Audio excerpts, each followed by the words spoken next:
And we're live. It is a special Labor Day edition of the Monday Night Fluffer. I got my boys Rotten Glory, Comrade Mark, Ink Spots, and Fresher Luke here. How's it going, guys? Good. I'm in labor right now. On Labor Day. Yep. I wish I had some labor of which to celebrate this day. Everyone knows I always support the Labour. Do you? Party. Yeah. He The was going non-paid labor. somewhere with that. he just stopped short. Oh my God. Yeah. Do you guys have a similar holiday over there, Commie Mark? No, No, you don't have like just for like a workers' day or something? no. We should have a Workers' Day. Every day should be Workers' Day. Labor Day. Yeah, it's just called every other day. Yeah, it's called In the Tuesday. communist utopia, brother. Listen, Every day is Workers' Day. Commie Mark's vision of the communist utopia is different, man. If that could actually happen, I'd be all down for it, but I don't think it ever will. Of course, all you gotta do is just like kill everyone, start over, and then it'll work. Jesus. You went That's- from like that's- yeah. 1 to like 100 like in 1 second.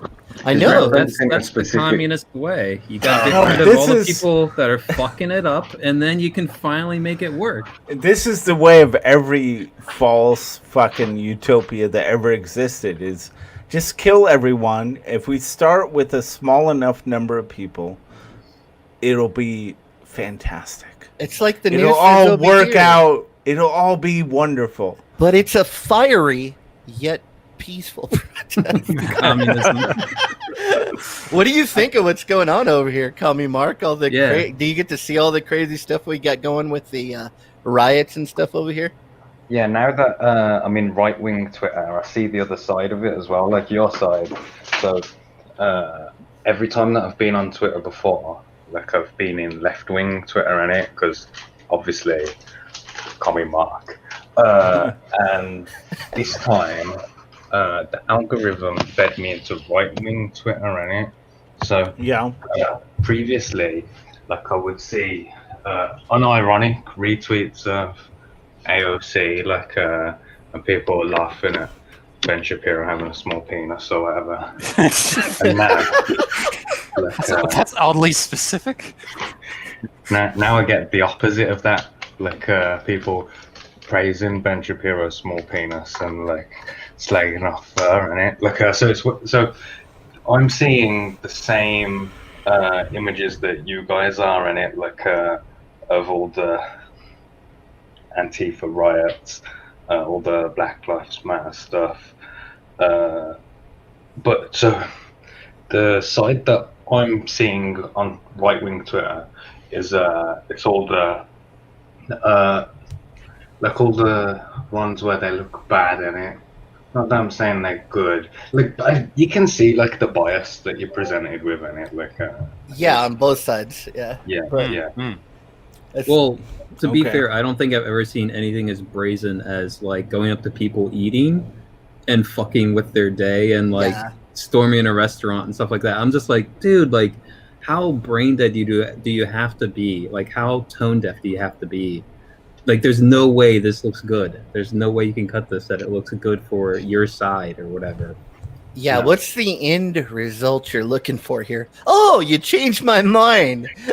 Yeah, right. Yeah. It's not gonna happen. That's not how you win hearts and minds, is it? By shining No. faces. No. No, you win hearts and mind with free food and hookers and booze. That's That'll how you do it. win. Yeah. That's like the primer. That's the primer. We're just getting Yeah. started now. Send me your message. No, what you do is like we handled the American Indians. You get them drunk and send them blankets infected with smallpox. We knock that shit right out. I like it. I like it. No Easy wonder solution, that guys. the whites are superior now. Just use disease to kill all of our opposition. No, listen, I learned my lesson about because where I live in Arizona. There's Indian tribes here, and I worked with an Indian guy, and I would always fuck with him for like years. Right? I'd be like, "Hey, Indian, get over here and do this or whatever." Because I was actually his supervisor. Dude, one day he fucking taught me a lesson. He was a big Indian, and I was joking, but I had messed with him so much that it like got to him, and he just fucking grabbed me by my collar, lifted me up, slammed me against the roof. He's like, "You say that to me one more time, I'm gonna fucking kill you." And I'm like, "I got you, bro. Yeah, I understand." I didn't know I was joking. So, yeah. It's just a prank, bro. Jeez. Yeah, it was just messing around. Why are you gonna be such a hard ass, man? I mean, have a sense of humor, okay? Too soon, bro? Too soon? Yeah, what's the matter, bro? Why are you so uptight? You want to go grab a drink? Come on, motherfucker. No, it was one of those like learning moments, and because I was a young guy in my 20s, I'm like, all right, yeah. I was an asshole for like 3 years. I didn't even realize it. So. You actually had some self-reflection, which many people don't these days. So that's good. That means you got character. Oh, I don't know about that. I wouldn't go that far. Well, I'm saying you do, so it's true. So fuck all it. All right, whatever. So, do you guys have any native Europeans over there? European. Yeah, they called the Greeks.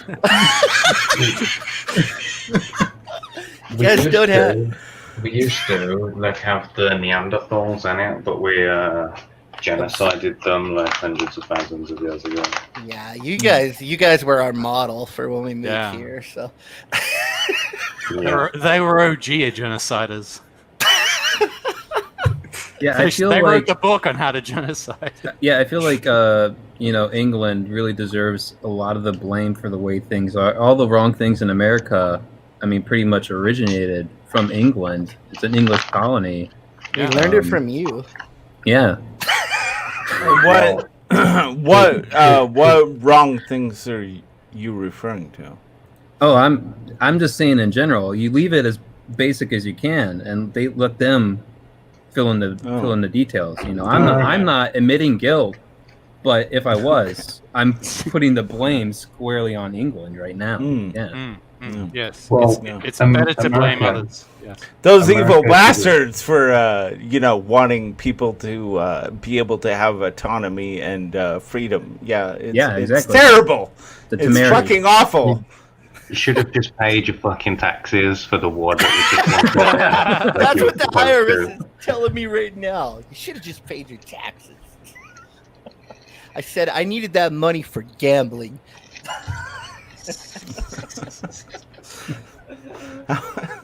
Jesus Christ, man. It's a complex fucking world we live in right now, isn't it? Yeah. Yeah, I wanted to talk about... If anything, I would suggest it's getting simpler and simpler. Yeah, that's the truth. That's the truth. It's going to get real simple real quick. So, both sides are, compacting down to, a clear dividing line. Simple. Things are going to get real easy to understand real soon. Don't you worry. I think the main thing is, do you know anybody who would do this crap on either side? I'm just I can't think of a bigger waste of my time than protesting. Even just basic level protesting, going out there holding a sign up for hours chanting something. I would just after 10 minutes be oh my god, why did I do this with my day? It just seems well, who do you think most of these people are, man? There's definitely the paid implants. I know that they definitely exist, but there are a bunch of mouth breathing moron toadies that just want to get in on it. I don't see the appeal. I never saw the appeal. And even people who want to hold it up as an ideal, I'm you can reach way more many people from your fucking laptop, and get your message out than just what you can fit on a fucking poster board with Sharpie. I'm sure Kami Mark said though, if you're because social media adjusts itself to what your views are. They're following you, so I'm sure it's the same on the other side. I'm sure there's some crazy ass right wing dudes with "let's go kill some blacks" that say some stupid shit, and then that gets on, you know. Look, so here's an example. There was a video floating around the other day of a white guy who used the N-word on another white guy in it at a Black Lives Matter Yeah, protest. yeah, I saw that one. Oh, Yeah. we're talking about Sargon again? Jeez. No, this is some. Oh, different guy? Yeah, different guy. Yeah. Yeah. Yeah, I mean, it's a strange thing with that word. You know how crazy it's become with that word. Like, because when I was growing up, that's when like they had gangster rap and stuff. And if you listen to any rap, you know, at that time it was a cassette tape. It was all the N word was like every other word on there. Oh, yeah. Yeah. And then it's who's listening to this stuff? All white kids, like teenage white kids are listening to this. It's like, you know, so a lot of them like how you know they're saying it, and even just singing along with the words of the song. You know, it's I don't get it. I mean, it seemed a lot less like divided when I was a kid. It seemed like it was almost non-existent, really. You know, it didn't seem like there was any racism. Everyone pretty much got along. I didn't even realize that there was still a problem with it, you know, until I was like in my 30s, you know. There wasn't. No. Well, you got to understand, when we were kids, like, information wasn't as in your face as it was back then. Like, you know, the mainstream media had more of a solid control over the narrative back then. Information. Yeah. Information. It could have been going on for all we know. It just, because we're kids and we just kind of, you know, lived our own little fantasy world where, you know, we're playing tag and make believe. It's probably all around us. Yeah, like well, in the 70s here in the UK, we had a massive like pedophile problem in it, like in the media. Yeah. Much like I was going to compare it to Bill Cosby, but it's not quite the same. But it's still like on that same, like, really? Really? Bill Cosby was not ever even accused of pedophilia, dude. What are you talking about? He only He raped just full-grown women. He roofied some people. Yeah, get it right, comrade. Jesus, dude. Lay off the guy. Jesus. That's a whole different fucking platform. You just did some Jello commercials, man. I'm sorry. I'm going to go listen to WAP. The reason that I was comparing those two is that they were both like household names that everybody trusted in it, like, and that abused their positions, like. Allegedly. Allegedly. Ian, what is this fucking link right here? I meant to post it. I meant to post it in Twitter, and I posted it in the chat. What is this? What is it's this? gone. I removed it. It never happened. Never happened. Just like slavery or the Holocaust. Oh God, you asshole!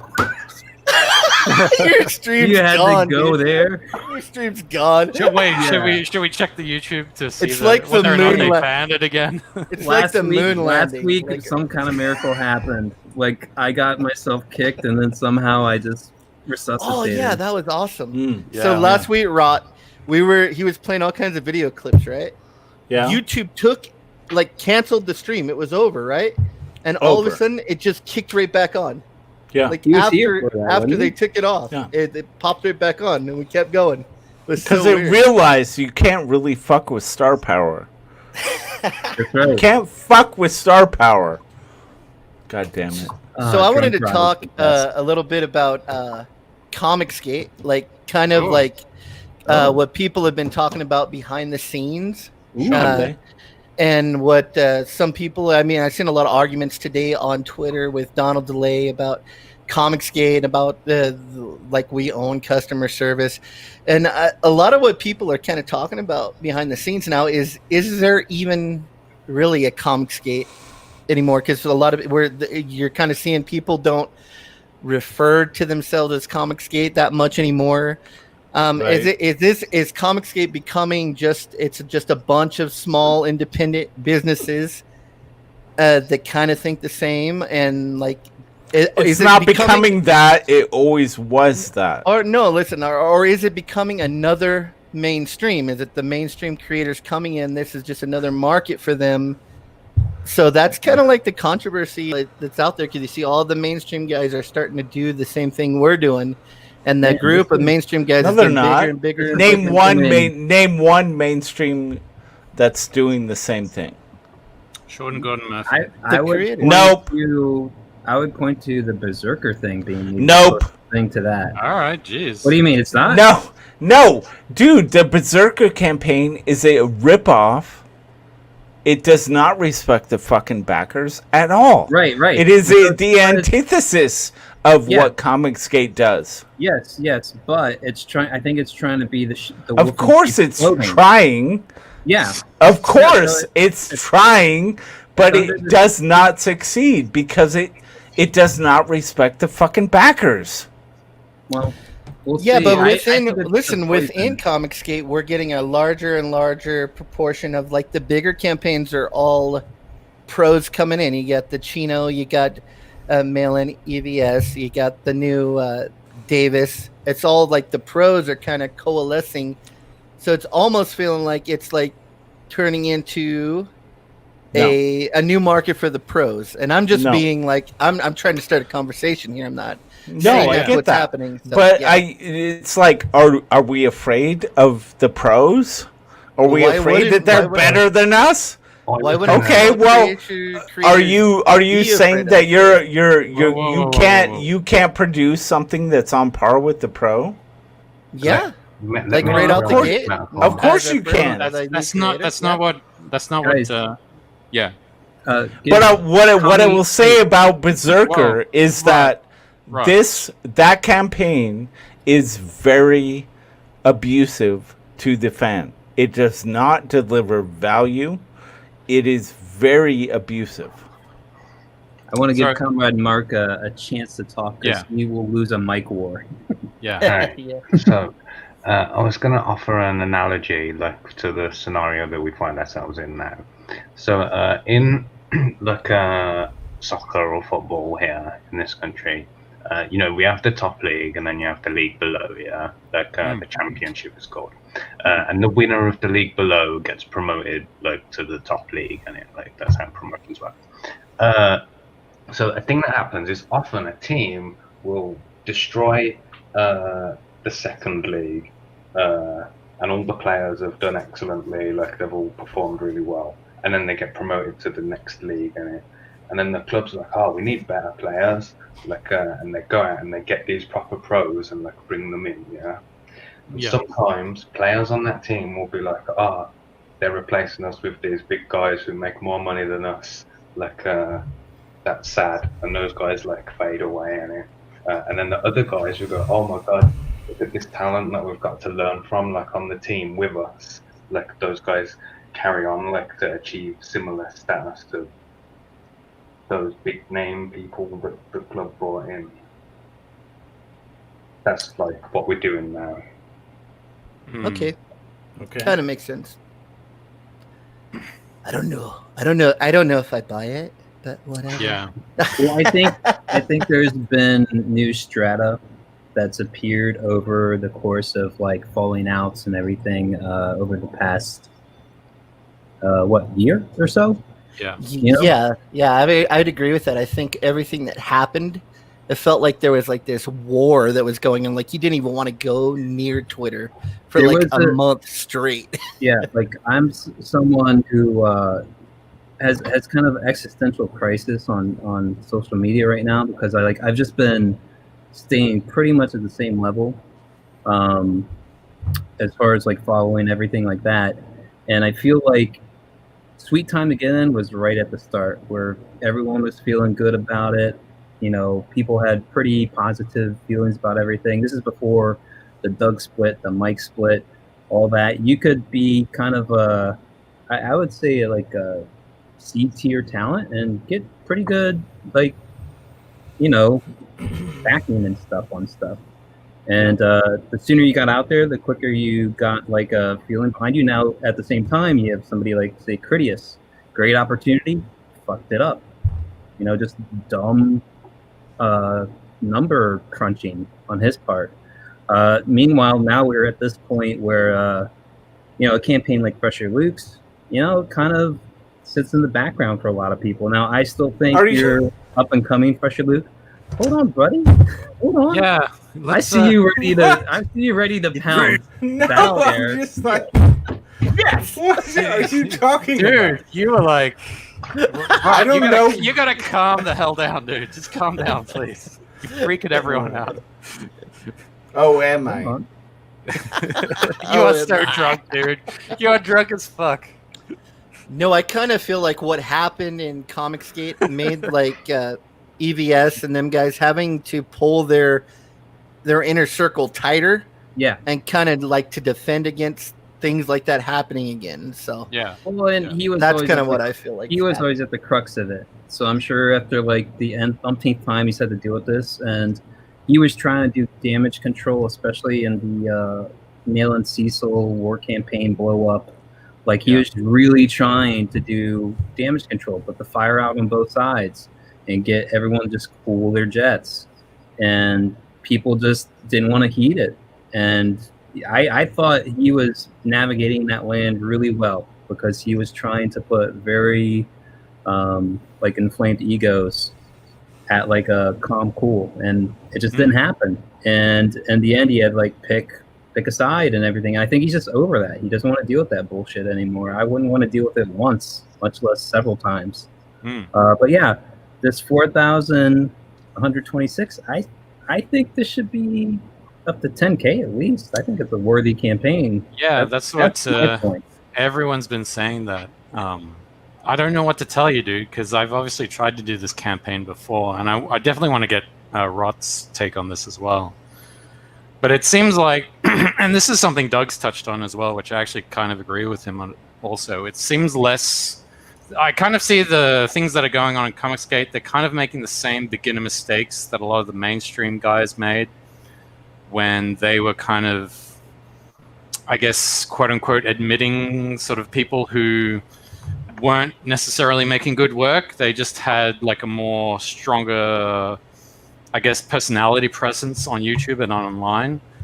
The way that I've always approached this, obviously, because I never show my face, I want to be known for the level of quality of work that I do. And I guess the market's changed now. It's like now people want the whole package. They want you to put on a dog and pony show and have talk shows and all that other stuff. And then, no, you're shaking your head. You disagree, Rob?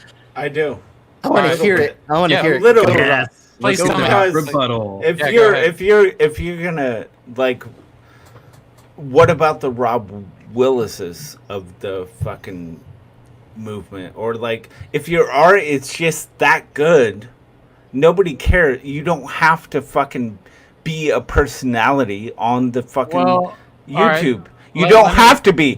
Talent is the number one. Let's just be clear about this. I agree. Talent. Yeah. Number one. Yes. Okay. Now, if you happen to be able to be a YouTube personality that can come on this thing and be a part of it and sell the shit, all the better. But let's be clear. If your art is that good, you will fucking find success. Well, I mean, everything you say, I wholeheartedly agree with you. And if we lived in a perfect world, I would say that is absolutely applicable. But we don't live in a perfect world. Perfect world? What are you talking about? In a perfect world, Forsaken Gods would have made 10K, like Lucius said, but it didn't. In the meantime, Abductables makes... Hold on. Much? Go back. I want you to go back to Forsaken Gods campaign page. Are you telling Lucius? Oh, you want me to? Yeah. I'll do it. Yeah, hold on a sec. Boom. All right, here we go. What is this? What? This sounds like ego to me. What are you talking about? I think we're talking about the same thing, dude. Okay, well, where on this campaign page have you convinced people that you are some kind of storytelling comic book god? Dude, that deserves... No, I want you to fucking tell me where this happens. Because Fresher Luke, you know I fucking love you, brother. I fucking have supported you, but I want you to tell me where on this campaign page have you convinced people that you are a comic book making god? Well, Lucius has it right there in front of you, dude. Use your eyes and look at your screen. Oh, I don't know what else this to is say. it? This is the it. fucking convincing I need? Yes, it is. Why does this page convince me that this is the book I have to have? Because it's fucking awesome, dude. Listen, I'll say this. Listen, Brother, hey, Rot, your Fucking- microphones are I put great a lot when of you're work drunk. in this. All right, Yeah, I I put a think it hell of a looks lot of great, work into actually.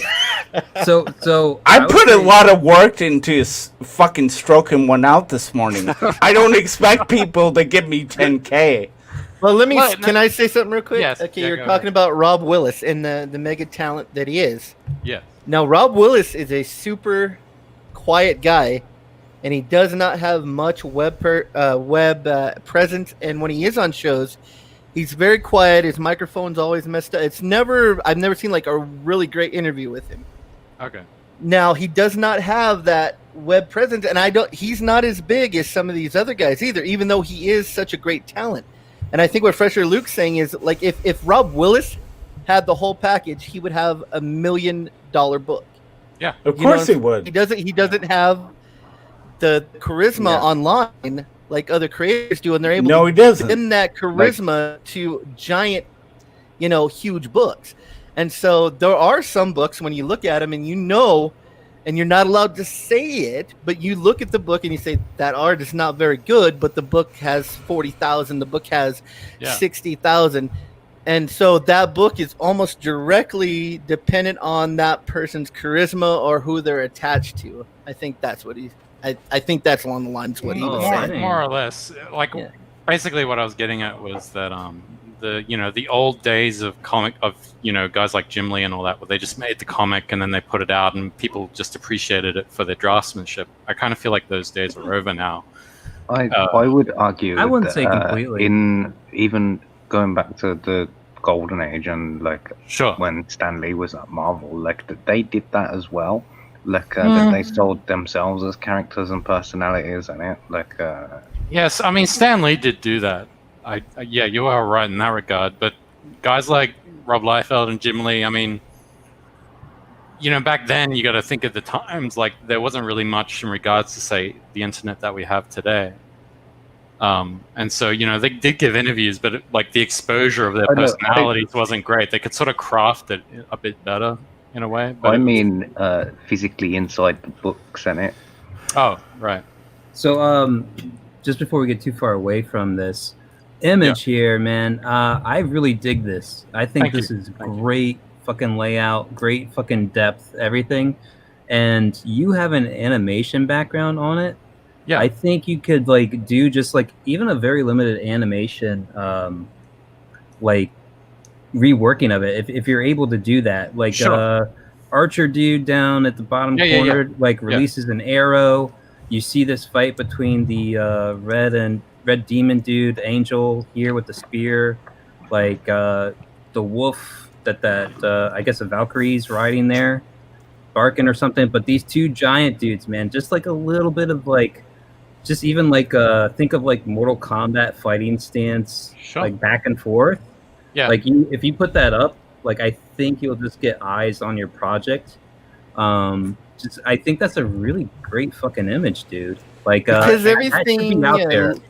everything levels it up, right? So if you just had a black and white image, it's less impact than a color image, and then if Yeah. you have an image with movement, it's even more impact Yeah, than a color image. So I mean, I think Rot has some fair criticisms. Yes. To throw Look, in there, and one of the things. There's kind of a bare minimum if you're gonna and this is Hell Salad is a criminal as far as no, seriously, I would as far agree as with this you. no, as far as this it's a criminal. As far as this is concerned, if you're gonna have a campaign, you should have 5 legit pages of sequential art that Yeah. your people can see that show them what the book is gonna fucking be. Now, Fresher Luke, did you fucking offer 5 pages? I offered more than 5 pages. Yeah. I think Where? Where were On the, they? on the campaign page, Hold dude. on. he has Where? all the- Show them. Oh, he didn't. Hold on. Jesus God damn it. Christ. No, he has a I have whole to go bunch on back in every time for this. Hold on. All right. No, So I here's- want to see them. One. There's 1. There's 2. There's 3. There's 4. No lettering. And the top color one is 5. Why aren't they color? Are they is it color or not color? It's full color. It's gonna be color. Then why are they black and white? Not Why all aren't of they them. lettered? We're talking. No, If when I you- say 5 pages, If you we're would- talking about fully lettered story fucking consecutive pages. That's what people want to see when they back a campaign. I know you're 5. wasted, but if you'll let me speak. No, Great, so I'm wasted. So this is the excuse you're gonna give? No, you're being somewhat. No, I'm not. I- I'm being I- very realistic and Sure. very fucking pragmatic. Sure, but you're coming across as very angry, and I just want you to calm down. I am angry.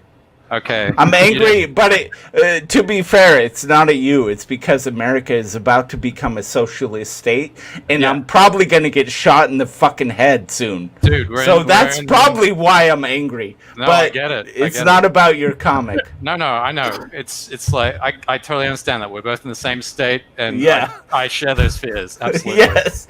But I Yes. guess I'm more accepting of my fate. Yeah. So, but anyway, what I was going to say was, you need to understand the context of this campaign into understanding sort of those decisions that I've made. That I understand those criticisms, right? You're absolutely right, and you've said it in the past, like to do like a more straightforward trailer, right? I think that was one of the things you said in previous streams we've Your done. trailer's awful. I hate it. Yeah. So you said, this is the explainer trailer that's being played right now, but you were like, why don't you do like an actual proper trailer? And you're absolutely right. The reason I didn't do that, and I only did this trailer, was that to do that trailer in that style was like the least amount of investment with maximum amount of, I guess, exposure or craftsmanship. I don't know how to explain it, because the first time I tried to fund Forsaken Gods, it just fell flat on its face. And I'd done other previous crowdfunds before that. And Was they this all before? bombed. Was this before Comicsgate or? Can This I was just during interject for a Comicsgate. second? Oh yeah, go ahead. Right. Con. Lucius, can you get my Kim Il Sung campaign up, so I can show Rob? Yeah, I'll look at them. Hold on a sec. Please. I just want to put up these real quick. Oh yeah. Well, anyway, That was a great alcohol. great about It's like just because I drink doesn't mean I don't have valid opinions, people. No, of course not. No, Some you are red not really invalidated funny, by your drunkenness, sir. No. I celebrate your drunkenness, Rock, over here. Yeah. When I banged that statue in the court, I was drunk, and that was still valid. Yeah, She wanted exactly. me. That's right. So anyway, the other thing behind the campaign was I put up those 5 pages of in comic page art, and I just chose like the most exciting pages that I could find that were in the book that didn't give away too much of the story. So They are pages- they are lettered, but I kind of kept them black and white, so not to give the audience too much, so that they'll be like, "Oh, this black and white artwork looks good. I can't wait to see when it's in full color." It gives them an incentive to want to try and see this thing fully realized. That was my thinking behind that as well. So Okay, so I wanted to point this out. Yes. That I don't have 5 sequential pages on mine. If you scroll down, I don't even have 2 pages. That's 2/3 of a page. Let me ask you something, Kami Mark. What were you expecting to get from the crowdfunding campaign? Total I thought- money, £100. which equates to what? $135 maybe. Okay. Why is this relevant? Look at this. I'm just being honest. Dude, Kami Mark, how much I fucking appreciate what you do and your campaign page, how creative it is. I think you're a fucking genius. I think you're a marketing fucking genius. You know this. Yeah, what I'm saying But is... your expectation for this campaign was literally, if I can pay for like one copy of this to be made, I've succeeded. There's just no pleasing you, man. Jesus Christ. It's like you guys don't like... Are you SJWs? You don't like reality? Actually, I think What the fuck is wrong with you? Kami Mark's book kind of disproves, like I always say, I go, yeah, you're a writer. Just go ahead, try to sell your book without any art. And I'm thinking, well, Kami Mark pretty much did. I mean, he sold this on concept. He broke the concept. He sold it on writing, yeah. He showed us all how much creative fucking ingenuity with your campaign means. It matters. It's important, right? Yeah, it's fucking valuable. The other point that I was going to make is that you were saying, Fresher Luke should have a proper trailer. Like, I like his trailer. And Thank you. My trailer isn't a proper trailer either. Like, yeah, it is. It's not really. It's more of an explainer than... No, it's... I didn't do the share audio. It's a unique... Share audio. The thing about what your trailer is, it's unique. It doesn't... The thing about Kami Mark's thing is not a typical campaign. It's something else. Right? It's something else. You have to have subtitles on if you put this on, because you can't really understand it without them. Yeah, it's the... I don't really...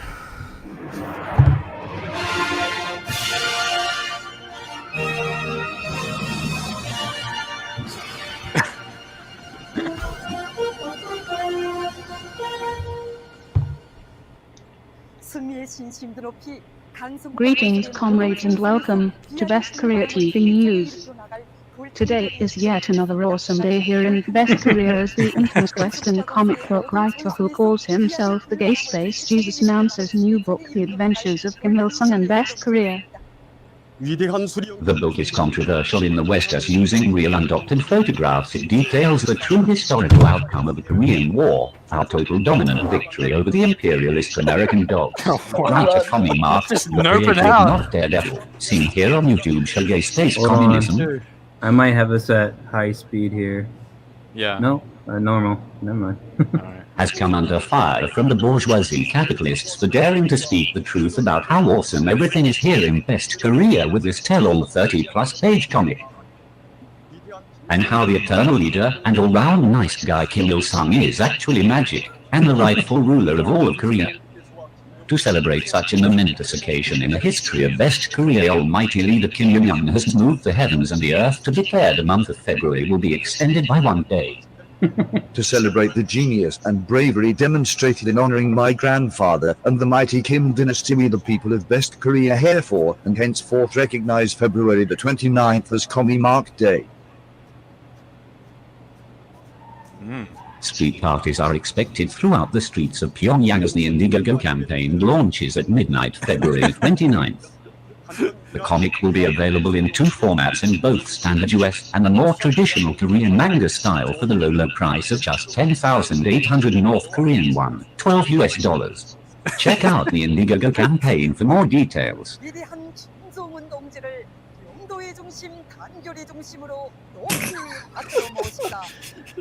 This is way better than my trailer. Yeah. It's a concept campaign that like really works. Yeah.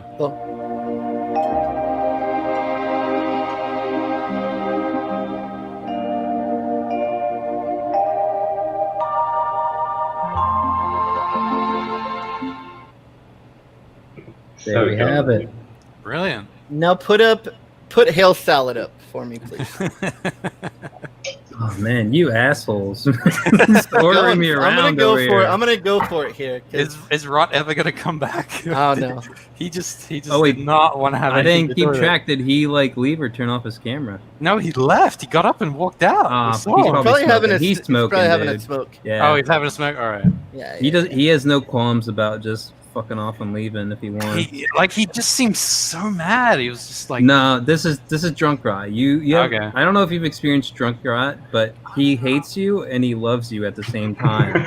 You just have to Well, keep that in mind. He was saying the most outrageous things. I'm like, what? Oh, the he's hell? turned up. He's amped up. I love it. Yeah, I could tell. I love didn't. But every time I called him drunk, he was like, "Oh fuck you." I think, well, that's something a certain person that gets under his skin threw at him, and he takes exception to that. Oh, all right. So what do you want me to do now, here? I want to talk about this campaign, and I want to talk about Camel Moon's approach. Okay. Because in a way, you could say this is a concept campaign as well. There's no sequential pages. I would say that this is a direct. He had his first thing, which was pretty much a direct rip off of Space Ghost. Pretty much, I don't think anyone can even. It's generous, saying pretty much. It was a rip off of Space Ghost. Okay, and this just like some remodeling and. Wait, you're going to say something else? What were you going to say, Inkspots? And you don't think many people can what?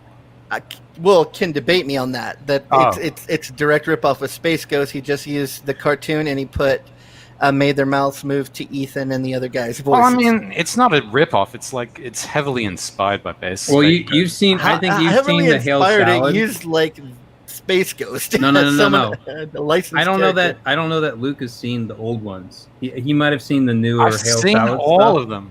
Oh, so you saw the first ones? Oh no, maybe I didn't. All right, maybe I didn't. Ethan was basically Space Ghost with a big nose. And so, to me, what this is, it's the exact same format as the Space Ghost cartoon was, but he changed the characters so he didn't have to work with copyright infringements. Okay? And so, to me, it's not an original idea. This is, and he doesn't, and all the words, all the dialogue is taken directly from someone else's show. And now he used that to springboard off into the comic so he can make money. To me, this isn't an original idea. And then I heard him on RT Bear's show today saying, "Oh, I did a comic before that was pretty much directly inspired by your black and white comic." And then he showed it, and it's pretty much black and white with two different characters. My question is, does this guy have an original idea? Because everything I've seen from him is someone else's idea, put makeup on it, repackaged, and then shoved down, the masses' throat. So, to me, this $40,982.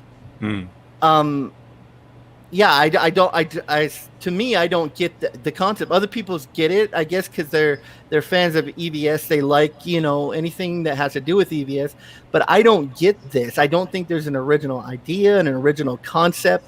And even his past stuff seems to be a regurgitation of someone else's work.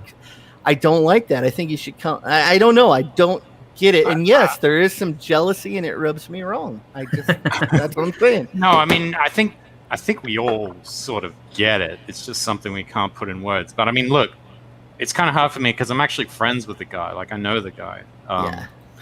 But on the same note, I do agree with what you just said there, Ink. So yeah, and that's what I mean. Everybody loves him. It seems like everybody loves him except for me. I'm spinning in my chair, going, I don't get it. I don't have any personal issue with him. Now you have to keep in mind, he's been working his way into like being in the good graces of Ethan, Cecil, everyone. I mean, he's been on Jack's show multiple times. He's been on Ethan's streams. Like, they've invited him on. He's had huge pushes that I'm sure Luke hasn't had, right?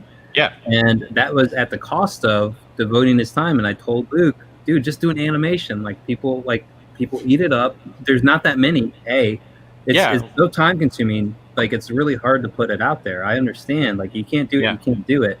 Yeah. But he's put out, I mean, they're limited animations, but they're still animations. There's a lot of editing involved. He has to go through these streams, cut out the audio, piece it together, and then sync it up with something. And well, it's interesting that you say that because like I agree with you. Like it's like it's something to generate hype, right? And this goes back to my initial when I was explaining the reasons why I made the trailers I did. Now that Forsaken Gods is like I think it's doubled what the pledge amount was. I think the pledge amount was like 2,000 something, but now it's like 4,000, right? Uh-huh. Which is that's great, right? So I think in the next campaign, I'm gonna actually try and make a proper sort of small little animated trailer for Forsaken Gods issue 2. Yeah, and I when I'm talking about that limited animation, I wish I could pull it up right away, but I know I saw it on Twitter. Some guy had taken it was for Norse Saga. This was when Allegiance Arts was still in good favor. Yeah. And so it was like the girl up front and like this Viking behind her, and some dude had basically taken like the still image illustration that Kelsey had done and applied like animation points on it or whatever. So her hair is flapping in the wind, there's snow going, and this big Viking dude is like fading in as he's walking up. Like, and it's just, I don't even think there's like leg animation, it's just like the upper torso moving with the arms swaying kind of thing. And like it looked really fucking cool. And I'm saying that's all that you have to do with that like image that I was honed in on. Like nothing. There's different sort of levels to it in regards to detail. I'm one of these guys. I mean, I agree with you. Yeah, that's like the very basic stuff, and it's like super easy to do. But like when I want to do animation, I want to I want to do like animation, man. With like sound effects, and music, and really, really kind of show it off because people really appreciate that stuff. Because you're right, people like animated stuff. But it's like levels of engagement. It's like GIFs are kind of like good for like, oh, that's kind of funny. And I have done animated GIFs before of Skull Knight, and posted them on Twitter. And then you've got sort of like the next level up, which is sort of like very basic stuff with very basic sound. And then you got like super polished stuff at the top, where it's almost like a full production, but it's not. So. Yeah, maybe I'm just a horrible person for not liking this. I don't know. I just no, I get it. I don't fault the guy for making money, and good on him. But it's just, to me, it's like the exact same thing that kind of Hollywood's doing. It's a rehash or regurgitation. It's Total Recall, a remake. Just it's not made for me, I guess. Yeah, I'll give him credit on that. He came up with his own designs, and that they're kind of distinctly different from anything that you'd seen from the previous iteration. I think the format pretty much follows it like to the letter, but I wouldn't fault anybody for that. I mean, all sorts of people set the bar, and then you're just following in their footsteps. But for me, I'm like I never even took notice that he had no like sequential pages till you pointed it out. And I'm like, yeah, this is all just like product pages essentially. And at the same time, like they're all in color, they all look flashy, dashy. Like this is what you're getting, this is what you're getting, this is what you're getting.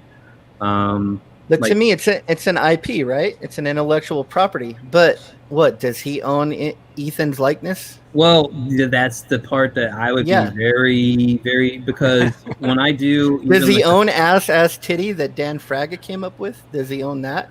Well, is it considered a knockoff then if he's doing like something where he's just changing 10%, because it's AZZ titty, right?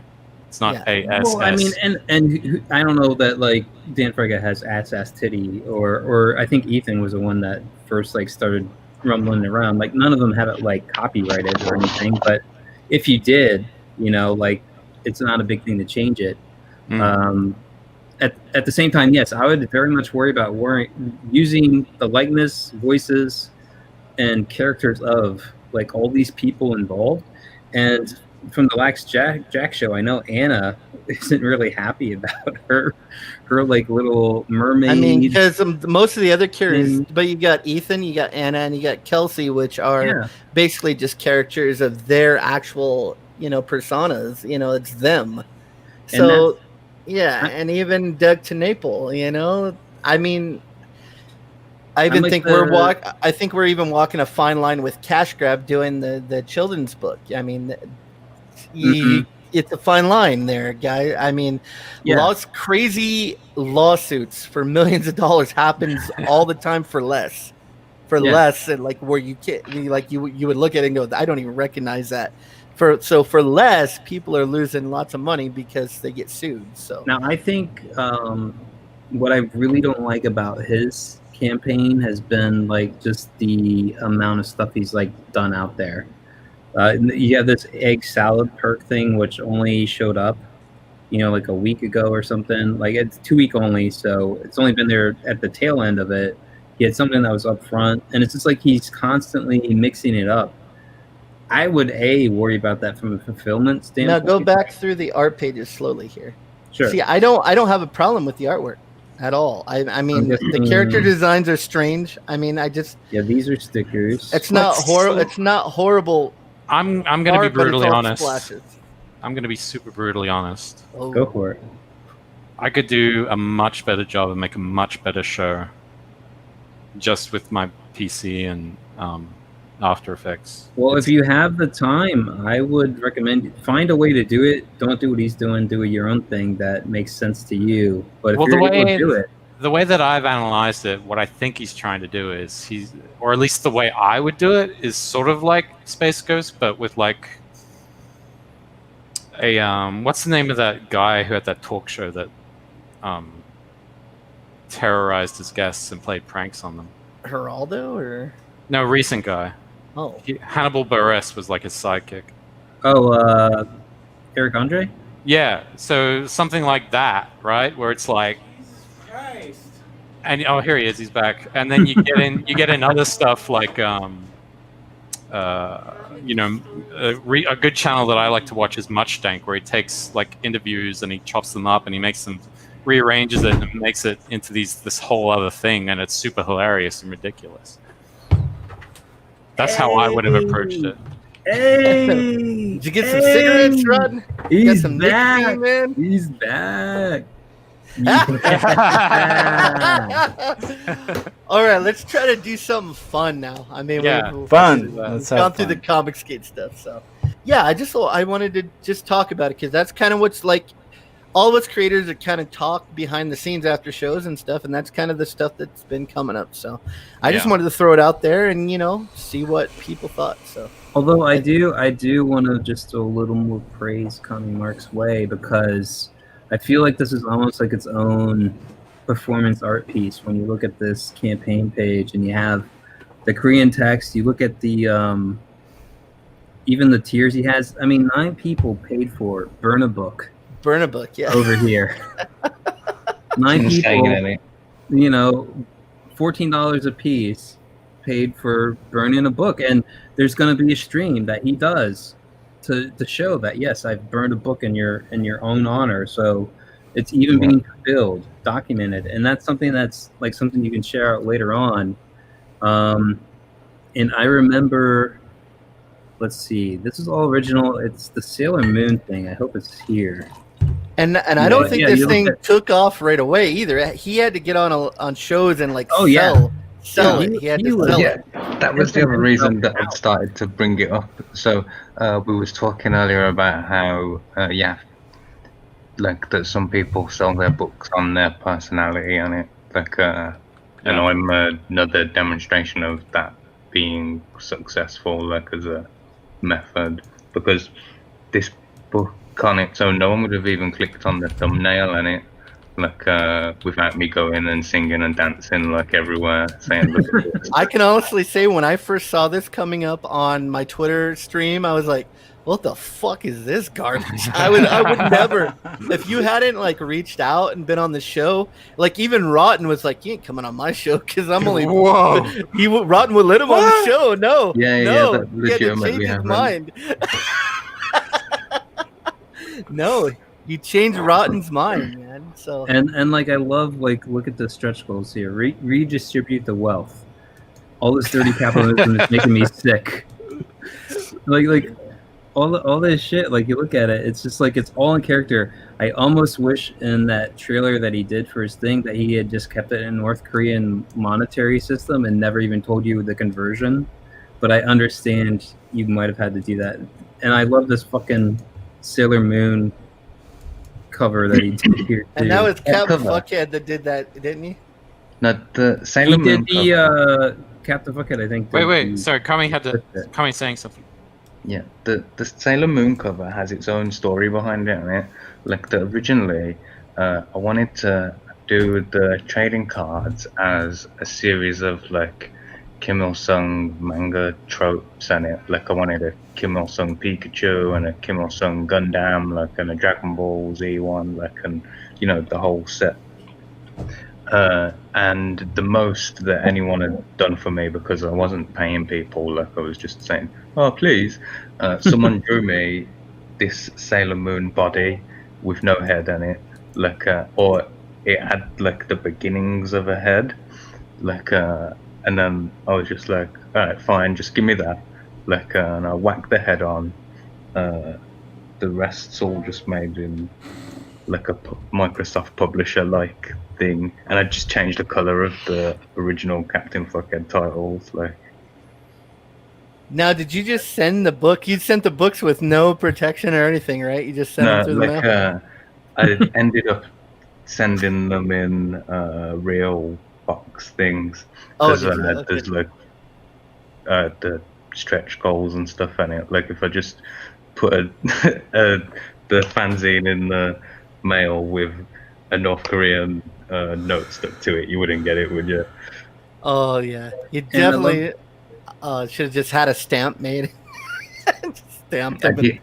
I did look at buying North Korean stamps, like to put on the envelopes. And I love really expensive. I love this tinfoil like chromium cover idea too.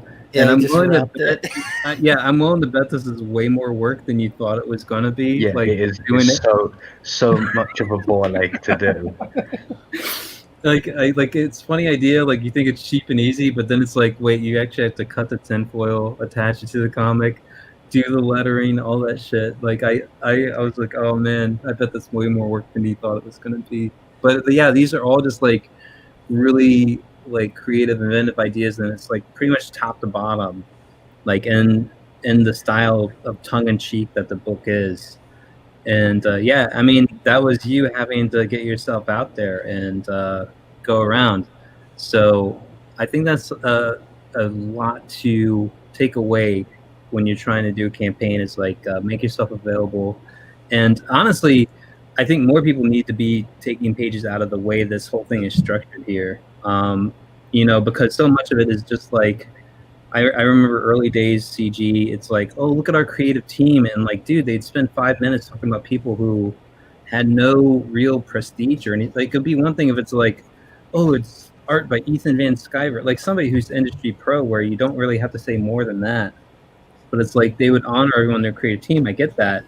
I feel like that's what the like page of like creators is all about. Like your whole campaign should be about hyping up your actual story and product, and this is pretty much just like all tying into the idea of what the book is. And well, I think it's a success because he got the root of that. He was able to make people understand what the actual concept of the book was. Yeah, and I think maybe that's the key to it, is really driving home and getting people that may look at your product at first and say it's not for me, trying to get out there and just getting really good at getting across what the actual concept of the book is, why this concept is cool, why you should care about it.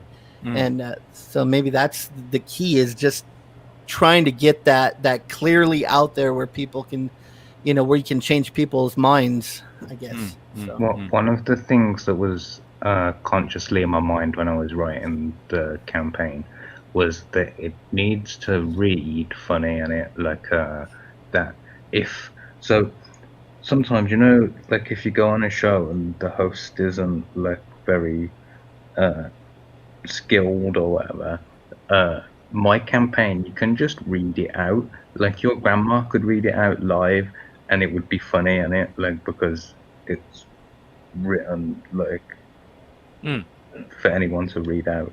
Yeah.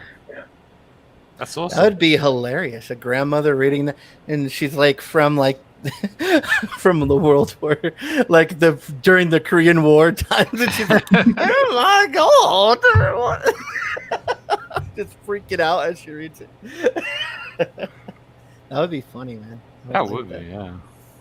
I would watch that. Yeah. So, I'd watch that twice. Get her out, man. What's up, Ron?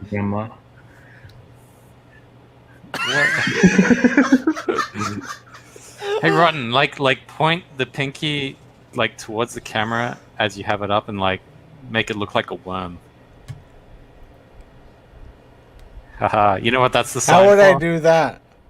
Yeah, you're What? doing it. You know what that's the sign for? Your asshole? No, small dick. Oh, sorry. Yeah, well, nobody's gonna believe I have a small dick, are they? Sure thing, man. Whatever helps get you through. Well, the day. whatever. Well, whatever. Wow, this is great. So, what else has been going on today, guys? Besides all the comic skate drama and stuff. Whoa. Yeah, I think it's been pretty quiet though. Mostly on the drama side, mostly the conversations are happening behind the scenes, which is probably the best place for them to happen. Yeah. Dude, doing it out in public and duking it out there, no, that is not the way to go about it. Even if you happen like the when it came to that dispute with that colorist on Vestige, man, like, and I know like this guy's trying to get his money, but it's like, oh, that was not a good look for you either, man. Like, I don't think wins. Dude, Lucius, send the link to Lord Fernatra, man. Get him on here.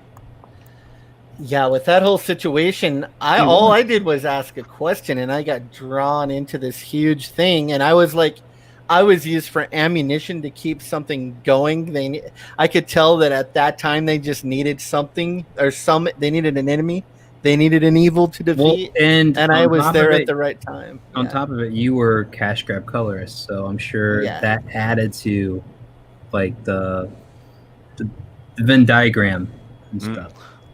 Listen, I will say that the new colorist on that book is not even half as good as the one they had before. So that's the truth. So, all right. Wait, what? I think What's the happening? images that the old colorist shared, the ones they'd done, did have like a major drop off in quality, like after maybe half of the pages that were sent or whatever. Like, Yeah, that's true. But the pages on the camps, here's how I see it. Like if I buy a book, I'm buying it for a certain creative team. That's not really something you should be changing after the fact. And they should have worked all that out behind the scenes. And I should have never opened my mouth and got involved with it. All I was asking was, like, he had put up something like, I didn't get paid. And I'm like, is this true? And basically, that's all I was asking. Is this true? And then it turned into a big old thing. So, but yeah, that sort of stuff, like payment and stuff, that's all stuff. You guys, everyone should keep that behind the scenes and not kind of put that out into public unless it's like been through a whole thing and it's like, these guys will rip you off. Don't work for them. It might have been a thing where he could have kept messaging them and they just were ignoring him, and so he was like, well, you need to pay me and I'm not going to let this go, rightfully so. I think the funny thing is, in that situation, actually the colorist did turn out to be like the dick guy. They were right about the colorist. So Lucius, stop saying it. Yeah. I know he's the only face in this. Stop it! I know none of you other fools have the balls. No, he was doing this finger stuff. The balls. I'm what like, the fuck? I'm all about controversy today, man. I'm pulling out Controversy. all the stops. You are, dude. You're talking hardcore shit. Well, no one talks about anything. Everyone's scared. What? I'm I talking know. about things. I'm You know, down to talk about things. In the series, Pressure Luke is like, I talk about things. In the series of the clippings I ever made from shows, the one where Ink Spots bashes the what the fuck was Mike's book? Oh, when I ripped up Lone Star 2? Yeah, Lone Lone Star 2. Star. I didn't When even you read it. bashed it and reviewed it. Like I clipped that and put it on my Twitter, and like for some reason, Twitter blocked me from seeing my own tweet. It's like we've Yeah. decided this is content you can't see. And I'm like, Nah. I uploaded the fucking thing. It's mine. Yeah. Well, that was a book where I did just what I'm saying is happening with other campaigns. I bought that book only because he was Comicsgate. That's the only reason I bought it. I did not like the first book, but I bought the second one just because he was Comicsgate. And so where I actually did what I was saying is going on with some of these other campaigns. I was like supporting anybody that said they were Comicsgate at the time. So Well, and that's the thing is like you can only float on goodwill for so long. You actually have to turn in something people want to buy the second time around. Like there's only so much. Like if you put out something inferior, and you do it, and especially if you gloss over the fact that you put out something inferior, you're not even like making the pledge of like, oh, listen, I understand you guys had concerns, and I'm going to do everything I can to make it better this second well, time for around. me, Miller has that same problem. Look at every product he puts out. It's almost a Lone Star is Spider-Man, and then he just puts out this Trump thing where all the characters are based on like Superman, Wolverine, whatever, based on other characters. I mean, it's like having original thought. Why are you're just putting a different coat of makeup on someone else's character and calling it your own. Lone Star even had Spidey sense, and so it's like you're just putting Spider-Man out with goggles and a bomber jacket, fighting vampires. So, Yeah. so. No, that's valid, man. For sure. And so, yeah, that's this. And then, yeah, I was guilty. I supported that book only because he was Comicsgate. That's it. And then when it finally came, he wasn't even Comicsgate anymore. And so I was like, you know what? This is how much I like this book. I'm going to rip the book up straight out of the package without even looking at one page. I opened the package, tore it to pieces without even opening it. And that was it. That's what I thought. It was beautiful, man. That was do magic. do you guys know what's going on with like? Has Red Rooster delivered? I don't know, but I haven't gotten it. I'm a seeing backer. stuff I where haven't they gotten it. disavowed Comicsgate. Is that true? Does anyone have any? Real I info on read that? through that. It wasn't like directly said, but it was just kind of like, yeah, we're looking to get away from controversy, and it just seems to be a cyclone of it. Whenever Because if they wanted to make controversy, I mean, all they'd have to do is what? Crowdfund a fucking book and not deliver and put it in Walmart first when I spend more money on your stupid fucking Rooster book than any other book that's out there? You fucking ripoff artist? God damn. I mean, it's September now. I mean, the book should have been delivered. They were talking like spring in their initial thing, like the email from months ago, like May or something. They're like, yeah, in springtime, which I thought, okay, that leaves it pretty wide open, like on a delivery date, like spring. It's like when I lay down over $100 for a comic book and I don't, and it's is it ever coming? I mean, I know I can go buy it again at Walmart for money it's coming. I spent. Yeah. I mean, I'm glad I could fund your business. And that was one of the things Cecil said, because I know, like, I was one of the people that was cutting them a big break when they were like, yeah, we're not going to deliver it before #1. And people blew up. And I'm like, well, you guys, it's only a third of the book. You're getting a digital copy. Just like they're saying it's going to be released soon. And I watched what Cecil said. He said, I fully expect I'm going to get this. Does anyone really think they're not going to get it? And his other thing was, it's one thing to get it a month late, like you have issue 1. It's another thing to get it 2 months late after issue 2, and it's a whole nother thing if you get after issue 3. It's just like dude, it's getting bad, and I don't know, man. I go to their when I checked in on the Allegiance Arts website, and they have one fucking news update, and it's from fucking February. Like, this site does not, they're not updating their website.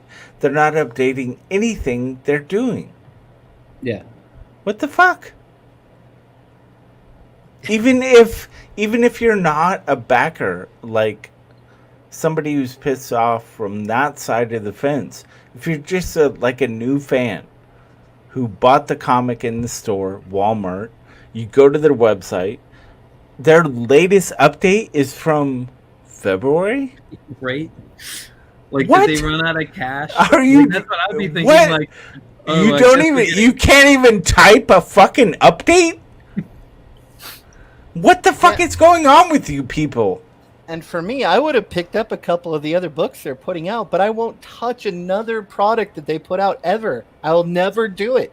You lost me completely. I would pick up Nora's Saga just for Kelsey Shannon, but I'm not. I'm never going to read that book. I'm never even going to open it. I'm not going to. I don't care because of what you did. I feel like I've been ripped off, guys. So, Yeah. I agree. That's a tough feeling, man. I don't know, man. It's bad. And I'm like, even if I'm coming at this from a completely new, I'm excited about Allegiance Arts, and I go to their website and I look at their shit, and it looks like it's a dead website. There's no updates. Nothing new is coming out of their whole website. Nothing is happening. What? Yeah, and then they've given up, dude. They're dead. They're fucking dead. And even the article, it's like they've sold over 100,000 copies of. Yeah, you have what, 4 or 5 books, and you're on the second issue, and you're in Walmart everywhere, and you've only sold 100,000 copies. That's what do you think that doesn't seem very high, guys. I want to ask Rod, what do you think has more life in it? The Legion's Arts Twitter page or the official website for Space Jam? The 1996. Space Jam all the way, dude.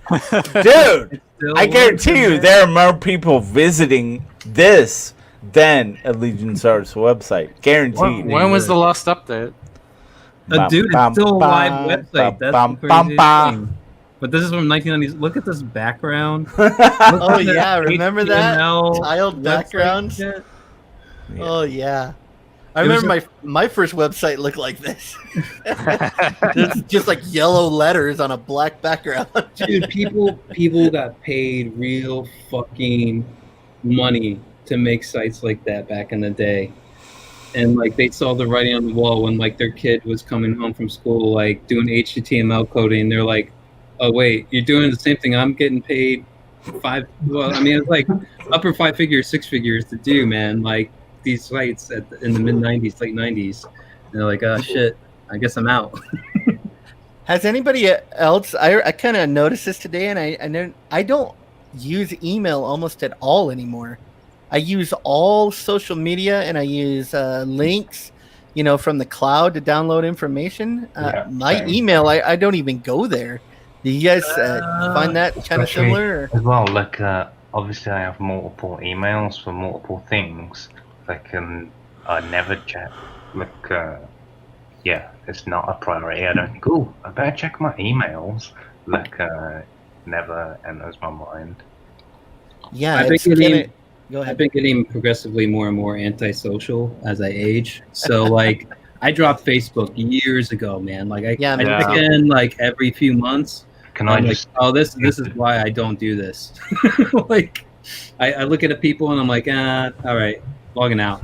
Like I don't post anything, I don't do anything. I didn't do Twitter until I was trying to do something Comicsgate related. Like I remember it starting, I'm like, what the fuck is the point of this thing? It seems like the biggest waste of anyone's time to try to communicate with other people with 140 characters or less. I thought it was like the dumbest thing. And I still think largely it is that, but it's a great promotional tool. And my email, I kind of worry about it because I get like legitimate real notices and shit in my email, but I don't check it as often as I should. Yeah. Oh, did you want to say something? Call me, Mark. Oh, I was just gonna say that antisocial is like breaking windows and taking drugs and stuff. You mean unsocial? Yeah, I guess so. I mean, like I find the company of others taxing on my ability to stay calm and sane for the most part. Yeah. Except online though, right? I mean, I can ignore that. You know, I could scroll past it. I can be like, yeah, whatever. And like, I can tell you how many times I wanted to like put up a tweet or respond to something. I was like, second chance, nah, I don't think so. You know, like, I don't want to even get a reply from you. I don't care to hear from you. I've already heard what you had to say. I'm moving on. You know? Okay. Like, I won't reply to you ever again. I promise. like the way Inkspots. No, I genuinely like you, dude. The thank way Inkspots talks about people is kind of like the way I look at it. Like I deal with people just like general public and like a non, like it's just business related. Yeah, me too. People Yeah. do like you see it coming, dude. Like you know, like okay, I know on one level I want to trust you, but I feel like you're gonna do something underhanded. By the end of the time, I'm done with you. Like it's you see, and like you do this enough, like you can almost see it when it walks up to you. Like you're like cold reading people. Like you're gonna be a bitch. Oh, Yep. you're gonna want all this extra shit. Oh, Yeah. you're gonna act friendly up front, but once we get to the part where you get to pay, There's the then problem. it's all gonna come out. Yeah. Yeah. That's what's make me hate people. Like now, when I hear like things like prison, solitary confinement, that just sounds great to me. It's like, yeah, throw me in there, dude. I would have. They're like, it's so much torture. No, not having to interact with any fucking buddy all day. Oh, That sounds anything, fucking dude. Great. Dude. You're just That in sounds this little gray box. There's not even a TV there. If there was like a TV or like a PlayStation, I could probably do it. But Yeah. Yeah, I'm very antisocial. I don't ever want to go out to other people's houses. That's like all day I deal with Unsocial. people. When I get home, I'm done.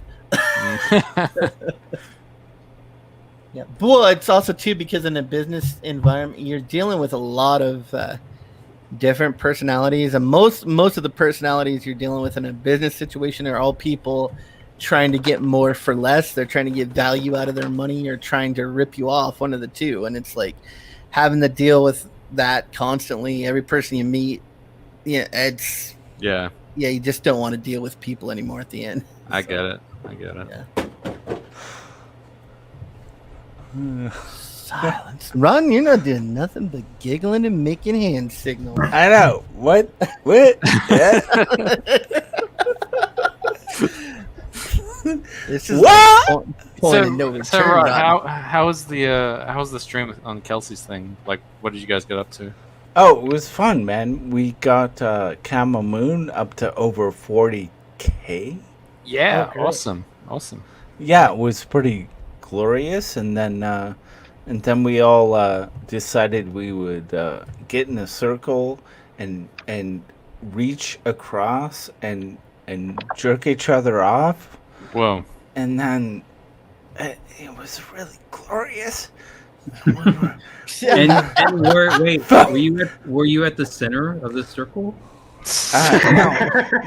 No. There was the whole point was that there was no center, man. Oh. You're missing the whole point. But you were trying to make sure all dicks were pointed at you, right? No, No? you're missing the whole point. So that's why you're remarkably clean right now. Is there a point? Is there a point? There is no point. There was nothing. No, it was fun. You know what? It was fucking being on a stream with Kelsey Shannon was like, I'm like, I have no business being here. I don't deserve to be here.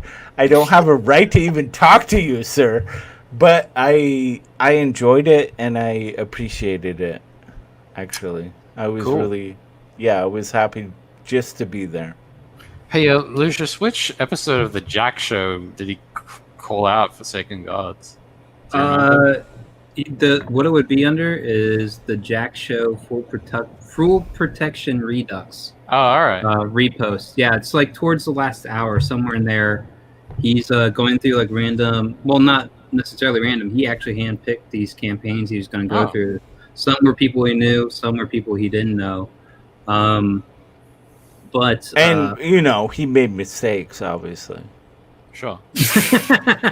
My favorite part about Kelsey Shannon is that he likes my coloring on Cash Grab. That's my favorite part about Kelsey Shannon. So. Dude, I feel like he's my spirit animal. Like I feel like I'm like, dude, I'm exactly like that. I'm exactly. I Like feel that. like if Fresher Luke saw me on the street, he would probably try to fucking kill me. So, well, we do live pretty close to each other. So this is part of Kelsey Shannon's like pure just like video editing, video work here. He's so He's been good. watching his neighbor. My God. Oh, look at this. Yes. Yes.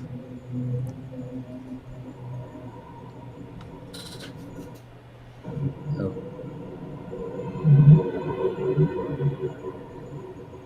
His neighbor lives in a double wide.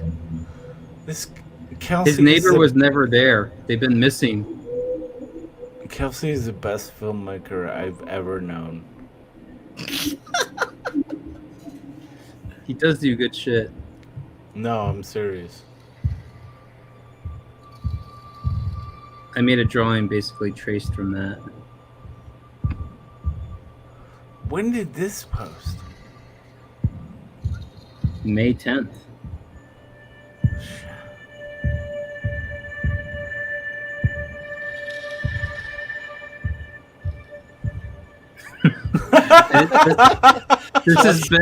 This has been a series. He's been watching like this. Dude, he's so fucking amazing. This guy knows how to make film, man. I swear to God, he's like could be the new John Carpenter if that's what John he's. Carpenter. Yeah. Oh. And he could I be. fucking love the series he was doing here, and he dropped it. I got bad habits. Oh God. One particular habit is overconfidence. Taking on too much work. Thinking I'm much faster, much better than I am, but I may have to face the facts that I'm not. I may have gone too far. I may have taken on too much. I'm not sure I'm going to find my way out of this one.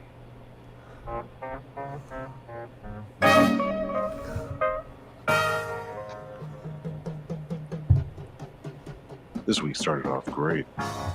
Riding high, knowing North Saga #1, Fast Reeves #1, and even Futures #1 soon be headed out to the printers and then out to the backers. Also feeling good about what Ethan said the other night about doing my own book, possibly making $100,000 on it. I mean, I've never even thought of such a number.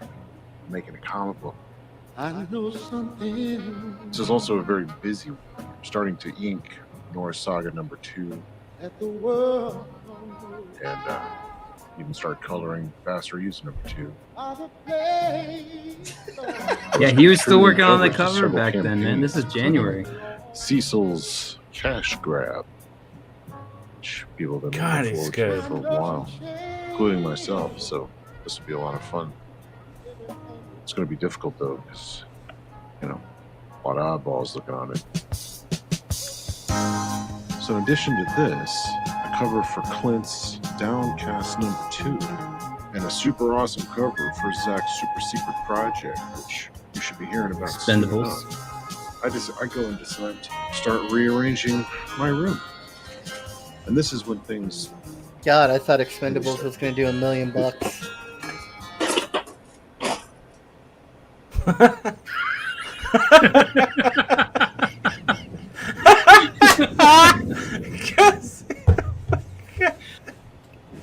Yes. Jesus, he's good. I got no problems when it's busy. I mean, I'm actually a pretty fast artist.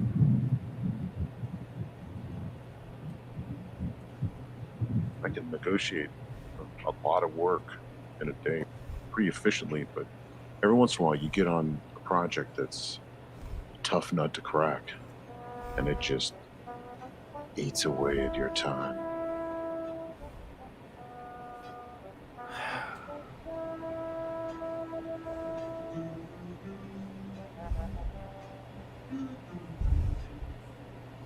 It's like one of those weird documentaries you watch. You're like, You don't guys, know what's did you going guys on. not? Did you not watch this? No, I never saw it. And Oh, it's Jesus. great. hours to draw a comic book page.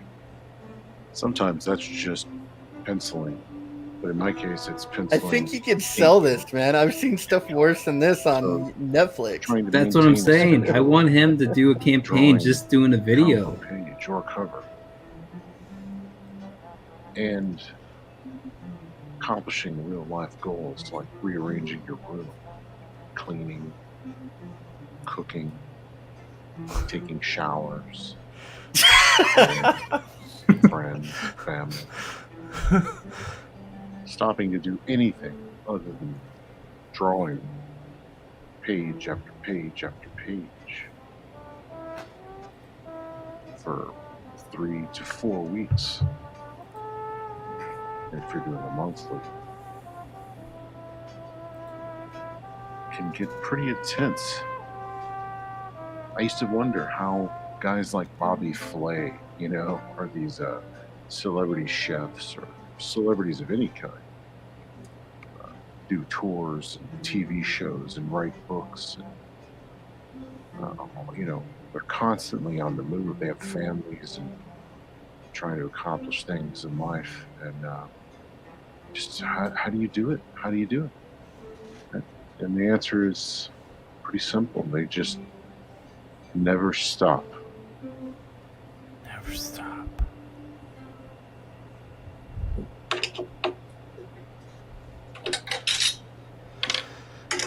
And the crazy thing is, he's editing it, but at the same time, he's doing stuff like this where he's videoing himself, like Yeah. setting up the angle, doing all of it.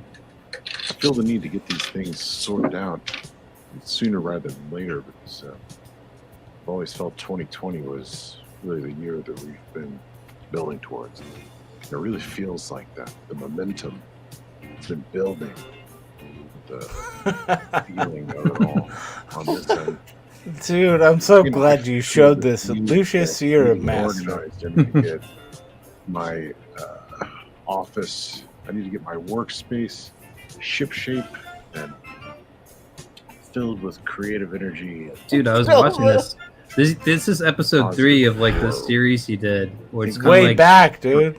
Yeah, diary documentary format. And I was like, oh my god, I commiserate with it so much. Like, where he's talking about hours spent like doing stuff. Like, dude, that was me on Fanel. I'm like, oh, I'm spending all this time.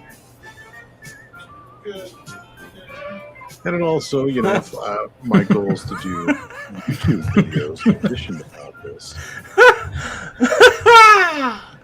I love this fucking man. He's I tall, love this man.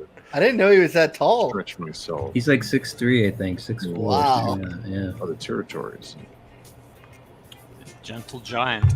All these little things. That's crazy. I would definitely watch this kind of stuff, or have it like playing while I'm drawing or painting. Oh yeah, like away from people. There's a draw stream he does. I don't want to do like play it because it has like a bunch of music on it. It's like Anna Perella, so he's drawing like a Vampirella like model after Anna, loosely. Yeah, and he has like all this music playing in the background. I'm like, dude, I fucking love this soundtrack. Something like his choices to like clip in stuff for myself is really like top notch. Look at this. I feel there's these cycles of death and rebirth happening all around us. I mean, in my own world, I have many examples of it. For instance, my refrigerator went on the fritz.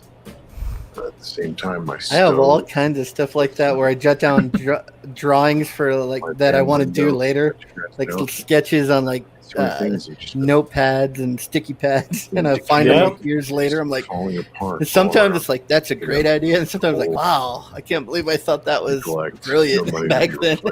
Or stories, yeah. That one about the cannibalistic like grandma or whatever. Yeah. I wrote that when I was in high school. As the old world sort of crashes and as the old world crashes. I know this pain right here, man. Burns around us. Making sure you don't knock your fucking computer over as you try to move shit around. The new world. He's so big. I never realized he was that big for some reason.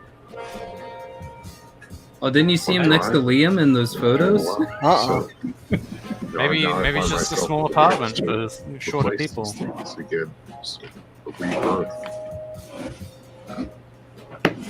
rising from the ashes. Dude, I'm gonna make video of me fixing toilets. Overall, Just have a voiceover ready to go, man, like this. It's another shitty day at work. And then like you doing your coloring gig, dude, you might get some traction with that. But it's a lot of work too, editing it. Yeah, you can tell he spent a ton of work editing this.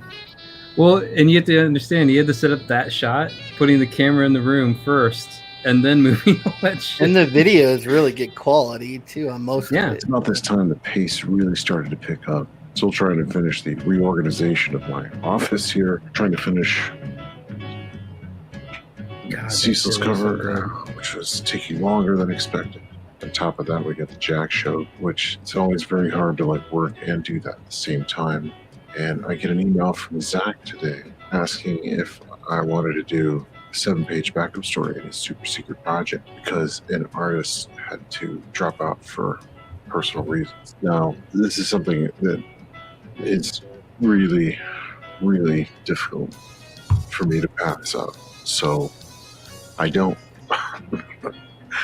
So I take it. And there was a whole video. There's a whole video, I think, where he stripped that out of his car. If I in the just previous thing. focus on just this, if I could get just this and no more done this week, That's cool. I think I might be able to pull this off. This is literally one of the best videos he's ever done. Kelsey, I will pay you twice as much as I said that I would. He's just been talking about how he's been under deadline crunches, and Ethan's like, I'll pay you so much. Now this How can he use this sound? Dude, it doesn't matter. It doesn't matter. Dude, this is one of the most brilliant videos ever presented. And people don't understand how fucking brilliant this guy is. Now there's one more I wanted to share. This is a clip that got me. I was like, we have to fund this, man. We have to give him like when Kelsey does Oh yeah, I remember this one. his own project, we have to make sure he makes a fucking boatload of cash. All right. Are Tell we me if talking there's millions? audio on this. I don't hear any audio if there is. No. Yeah, no audio. Ah. Fix it. All right, hold on. Fix it, you dickwad. I thought I hit it. Lucius, I need to evacuate. All right, man. Well, thanks for being on. It's a rare appearance, so thank you so much for being here.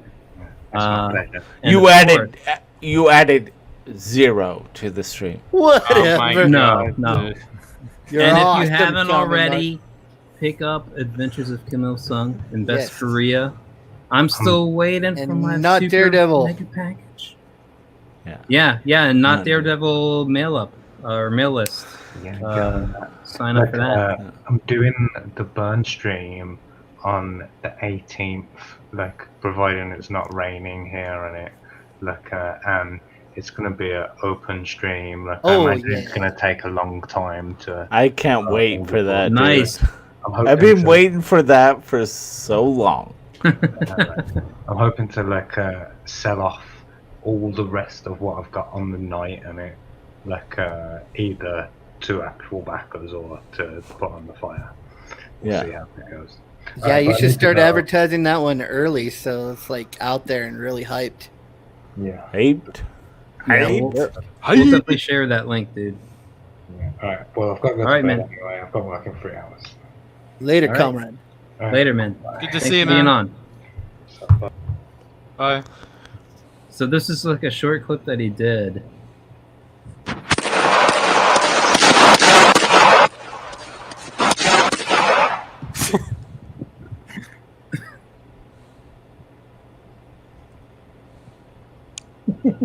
Mondays.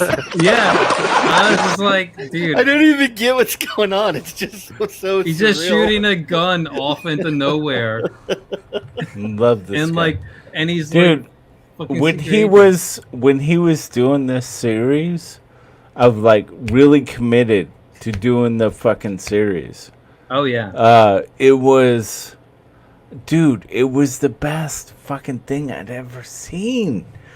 This guy is so fucking good, man. Well, and the great thing is, like, he was so caught up in work. It was like kind of like the same thing for me.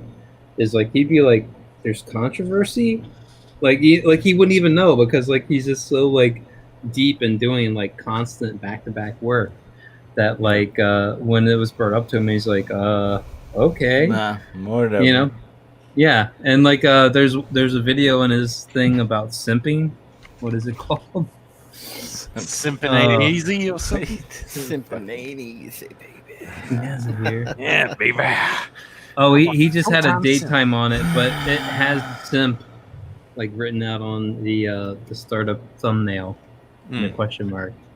And yeah, I mean that was around I think the Anna controversy with the cover. I wanted to throw something out real quick, dude. If anyone's watching this, I am looking for flatters. I offered. Now Yeah, hold on. We No, have a phenomenal flatting talent amongst us right now. A man with I think multiple experience. Did his own book. Spawn. I'm looking for. I did see that page of flats you did in your graphic novel. Dude, I can flat, but why would I want to, dude? I actually. I'm trying to find flat. No, I can actually like buy my own soup, so I don't need to flat. Anyway, I'm looking for a flatter for my remaining pages of Cash Grab and a backup flatter for Charlie's London's book when it comes out. Captain Fuckhead's going to help with that, but I'm going to need some help on that too. So I am going to give Samir is going to do a test page. I'm going to send him a page to kind of see what he can do and how fast he can do it. So cool. Yeah, I need to be able to do 3 or 4 pages a week, and so I need a flatter that can actually keep up with me on that. So, yeah. So I'm throwing that out there. Can we listen to WAP? Without getting struck down? I don't think so, sir. I don't think so. No. Come on. And as much as I would love that free loving spirit, I actually kind of like the way this whole night has gone so far. I kind of cherish having this be a part of my archive, if you will. Oh, yeah. Your archive? Yeah. Where are you? Like, fucking. Just look at this guy. He's what? out here to shit on every talent he can right now. That's all right. That's my whole objective is to shit on everyone. Yes. Yeah, that's my only. Obviously, that's why I'm here. I felt so bad for Luke. I'm like, oh my god, you guys tore him apart. What did they do about Luke? Wait. What did they do about Luke? On midday, where you're like, we're gonna push your project and everything. You're like, you're not doing international? Wait, you're not doing international? God, you guys pummeled him. And then I bring up his thing today, and you're just like, what did you expect, man? What did you expect? No, I can tell you right now, when I look at Luke's project, I think it's freaking gorgeous. As another artist, I look at it, it's skilled, it looks good, and I do think it should be making more money. That's just my opinion. I do too, yeah. And like I said, I think as you go along, one of the strategies I don't think has been utilized by a lot of people is what I'd call the Rob Willis strategy, which is, all right, so I think this image is money. I would release this as a print. I would, like, if you have the skills, you can animate it. I'd say animate it because I think it looks glorious. Even just as a limited animation, I think it would look glorious that way. Great layout, great design, sense of depth, scale, everything. I love that shot. Get And some I think get it moving and get some death metal hero freaking something, heavy yeah, man. metal music going on behind of it. and what I mean by is the happening? what I mean by the Rob Willis strategy is as you continue to do pages, because you're in demand right now. Yes. Release stuff that looks really good. Release stuff that is The showing money people. shots. Yeah. Yeah. Because even with Carlo Rowe, he would do the same thing. Where I'm like, oh my god, that looks so fucking money. Like as you're drawing it more and more, you're defining what you want the look of something to be. And I really think the Skull Knight design is really solid, really cool looking. Thank you. And I think there's all sorts of ways you can, like, as you're going along, you're gonna have like a cool shot, and the more people see of it, the more it gets out there. That might be another sale just for releasing something that you're already doing anyway. And I would just do the black and white. Don't worry about color. Yeah. Except for these pages, maybe. Don't worry about color. But that would be the last thing I'd say you should do, is just like, because I think you have a good sense of like figure work and layout and everything. Like it's really strong looking, I think, in a lot of ways. Are you gonna leave it in demand while you're finishing the book? Yeah. So Okay. the plan is. You got some time there to build up. Well, yeah. A little bit. When were you completing this? It was this year, right? Yeah, so this is going to ship December, but the plan is I'm going to finish the book by the end of September. Hopefully all the people I asked for guest art handed in so I can put it all in the book without having to wait on anyone. Then, yeah, get it printed in October. And, you know, hopefully, God willing, everything runs smoothly and it should get to everyone by December. Dude, I even love this fucking dragon right there. I actually, I wish it was bigger, but at the same time, it would cut off the guy behind him. So, like, I understand. Well, he is bigger. He's just really far in the distance. It's to give the two big guys scale to show that they're humongous. Yeah. Right, but I could see like a showdown between the dragon dude and I'm guessing. My favorite Valkyrie part is how and the this wolf. girl is like right by that dude's junk, man. Where? What? She's like right by this god's junk, but you can't see it because his junk is glowing so much that you can't see it. Dude, which Is the that guy on what's the going right on? or the guy on the I'm left? bringing it back up. Bring it back up. I want to know what he's talking about. No, the girl on the horse. Look, she's like getting ready to that's spear a him. wolf. That's a She's wolf. gonna spear.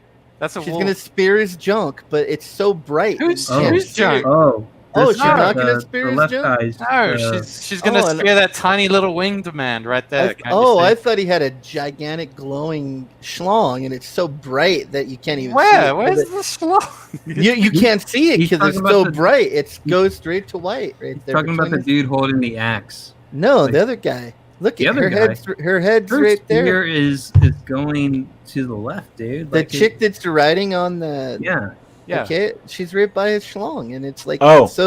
it's so bright and shiny. It's like such a bright, shiny schlong that you Yeah. can't even see it. It's like a super bright cock bulb. Now, but It's one so thing he bright. just said she was It's a distracted rock by bite. that. He's saying that the schlong is invisible and it's an erection, so she's Oh, pointing. Yeah. or nothing's happening. Yeah, I like that Oh. one much I better. was trying to add story, and plot, to it. I was trying to add cock plot, but you guys weren't going for it, so whatever. Well, I do want to make that one like a print. I did repaint it, and it looks a lot better now. And yeah, it's Great. one I want to. I think that might be. I'm still trying to figure out prints, but I've got a. I think I've got a good idea of doing something a little different than everybody else in that regard, like something really cool and unique. And I definitely want. Oh, like delivering actual value to people. Yeah. Oh, that's cool. Well, it'd be different and something. Different. It's like taking a print, the idea of a print, and turning it on its head, so to say. Now, are you gonna put your book out in Walmart first before it's No. delivered? Oh, No, okay. I'm. Backers come first, man. Backers come first, all day. Like, look, no, I mean, I agree with you guys. It's like, you don't forget how you got there. It's like, exactly right. But you know what I mean? Like if tomorrow, some big retail company came by and said, "Look, we love your book. We want to give you $10 million." I'd be like, "Okay, cool, but I'm already obligated to my backers right now to fulfill that. So once I fulfill them, then we can move forward with the deal." And if they said, "Well, you got to take this deal now," I'd be like, "Fuck no." And I'd be like, "Yeah, give me the money, man. I'm gonna refund all my backers right now. Double." Oh yeah, you could do that. Double the refund. Yeah. Refund them double, man. Who cares? You get. Hey, that's actually a pretty good idea. That's a pretty good idea. They should have that option.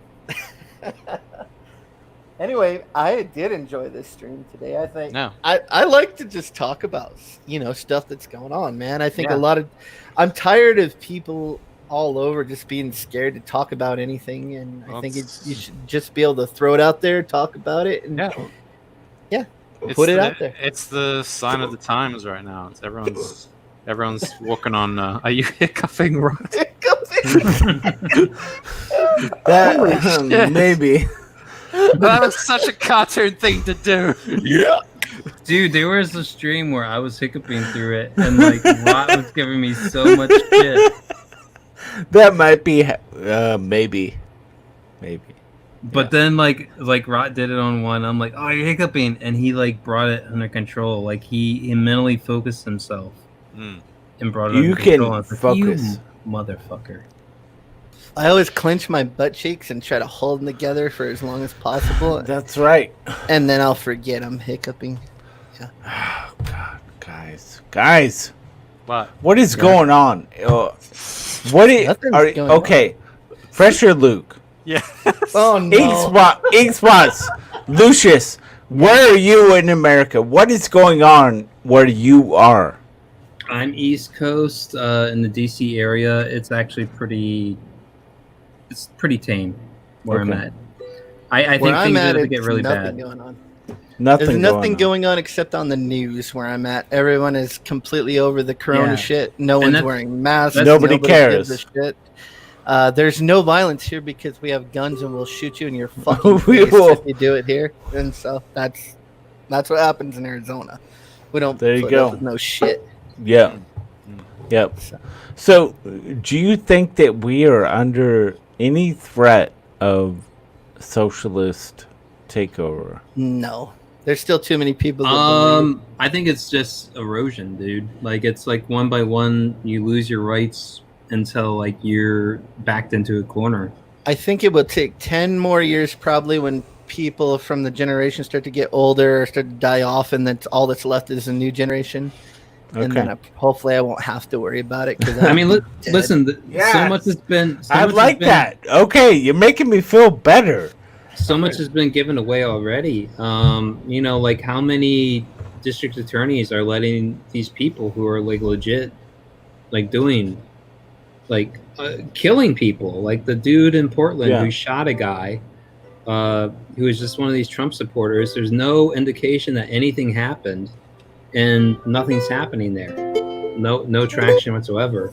How many of these people are looting, vandalizing, caught on tape, doing all this shit? Nothing happens, or they're released and all this other stuff. There's small ways, adding up cumulatively into a big thing, where it's just it's not as if it's coming down from high, but the system has been overtaken to the point that God forbid you're somebody running for your life, you trip and immediately people are trying to take your gun and bash you into the skateboard, and you have the means to save yourself and you use it, your life is over. But you're some asshole crowding the streets, cutting off traffic, and you shoot a guy for having the wrong opinion. Free pass, man. I don't I don't know. We got. Hold on a second. I think I should make up a song about it. We have song Finatra. Yeah. We got greatness here. Hello. What? What is this? Hold on. What is this? Hold on. What is this? What is this image? First of all, Look at that You want face. to? You look at that face. You know that face was Yeah, a what pretty is face this? at one time. At one time, that was a pretty face. No, there was never a time when that was a pretty face. You were talking Never. about what's going on, and I was gonna put up a different picture and what you were talking about and what's going on in the world. That is actually Mayor Bill de Blasio of New York's daughter. No! Oh my god, that explains Wow. so much. Explains. So, if that's Nice. gonna happen to her, what do you think he'll let happen to us? Okay, I mean Oh, that's kind God. of that's what I Oh, thought when I no. seen that picture. Oh no. That's gonna Sinatra. be you. Sinatra. That's gonna be me. That's that's gonna be all of us if this keeps going on. What is going on here? Man, Sinatra. Yes, This is the first time we're on a stream together, man. it feels How like you- the 20th. No, no, it isn't the 20th. I know you've been on a lot of my I've seen you on my shows. I loved that last stream when you were on the same board drawing. That was so cool to watch. Was that cool? Was that fun? really cool? Cool. Mhm. All right, we're gonna evolve that shit. We're gonna keep that going. We're gonna keep improving that. But dude, I love what you do, man. I love the mixes you make. I Thank love you. the Thank you. songs you make, man. Thank And what I don't appreciate is when you're on the Oz stream, it seems like people are just out to fucking hate you. I What love is it that? because they have no You reason like that? to, and I know they're They full of just shit. hate you. And They I love fucking it. hate your ass. They're like, this guy is a fucking piece of shit. Why? Rot, man. He's on a roll today. I love it. Yeah, I love when he gets this way, man. No, dude. He's on a rip. is what he's on. No. On the Oz stream, dude, they insult you. They fucking they hurl insults at you, man. How do you feel about that? I love it, except when Jabba does it because he does it so Oh, well. except when Jabba does it. Well, Jabba is the master.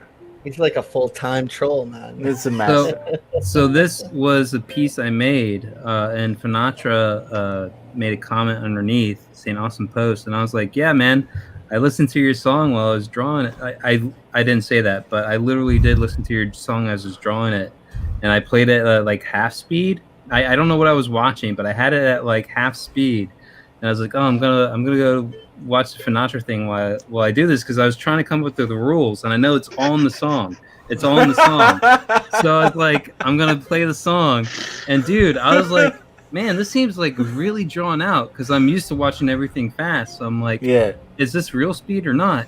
It was at half speed. I'm like, dude, this is still working for it, man. And I'm used to watching everything at 1.5 speed. And I told him, like, dude, your stuff, the great thing about it, it works at like normal 0.5, 1.5 speed. And yeah, it's like choke me, just be cruel to me, give it all to me, like kind of thing. And so like Right. Cobra Kai, I don't know if you guys have been watching it. No. Cobra Kai. No. Run hates No. Cobra Kai. Hard, Fucking awesome. No Mercy. No. There we go. Dude, I actually Sinatra, like- how sick are you of people only referring to you in the context of Oxmal? Like, you've done, how many remixes have you made? I think I'm up to 9, maybe. Okay. A 9 and a couple different ones that aren't like, like I took EVS's piano stream and I put like audience applause to it and made it seem like he was in the actual auditorium, and that was kind of fun to do. And that was a longer one, but Yeah. that's kind of how do I feel about people referring to me like you're Oxmal just a one. You're just a One-hit one wonder. fucking yeah. No, this No. is just getting started. Shut up, Lucius. Well, I Shut think that up. people. No, I think that there's people who don't like that song, and when they hear it, just turn blue and run away. You know what I mean? And that's fine, and I respect that. It's not for Yeah. everybody, but at the same time, there are people who fucking love it. Oh my God, people like live it, man. It's like became like a cultural phenomenon, and that had nothing to do with me, really. That was layers of look at things this. going on. Oh, People, this guy has- Cecil. he Nothing to do with all you. the- He has all the humility it takes to get to the top. Look at this. I had nothing to do with it. I just made this hit song off of these things. I did. I think it was. I swear it was a force of nature. It was a force of nature. Yeah. I just, it was the tides and the stars and the sun and the moon. They all lined up and events went certain ways and certain people were paying attention. I happened to be. I was already making music when I already made a couple songs before that, and it was funny. I ended up hanging out with, or I ended up on Cecil's stream when he dropped the link. I'm like, Cecil, I want to have a shot with you. And then we started talking. He's like, when are you going to make a song that I can dance to? And I'm like, funny you said that. So around that time, nobody had a clue about what I was doing as far as that song goes. But it's cool, man. Sometimes when I hear it, I think that I'm tired of it, but then I find another reason to like it. So what would you say is your, behind all of it, what is your favorite mix you have posted up on YouTube? I think my first one, that Coach Malin and EVS. Pappy? All right. Yeah, and the last one I did, and the Shane one I did. Yeah, I think that one's pretty funny. It's pretty good. Makes me smile. We'll listen to the Coach Pappy here, because I don't even think I've heard that one. Yeah, I want to hear it, dude. Play it. Hold on. People say that sketch therapy song is I pinned it. It says this is the best CG song, and I said, Sketch. Why, Sketch? Where are you, man? Why isn't Sketch in here? I could invite him. I just got done talking to him. Get him in here. Come on. You sound like him. Are you him? Do you know? No, he's not. Obviously, he's not Sketch. Come on, get him in here. Let's fucking do this thing. All right. We streamed a few times together, and man, I tell you what, you think Sketch is angry? Yeah, you should see me and him, man. You know how he just volatile, dude. He fucks with me, man. It's dude, so funny. I love you, Finatra, man. You're a fucking talent, dude. All right, it's cool. Man, don't let me go on about you. Don't let me go on about you, Rat. Should I call up a hotel and get you guys a room?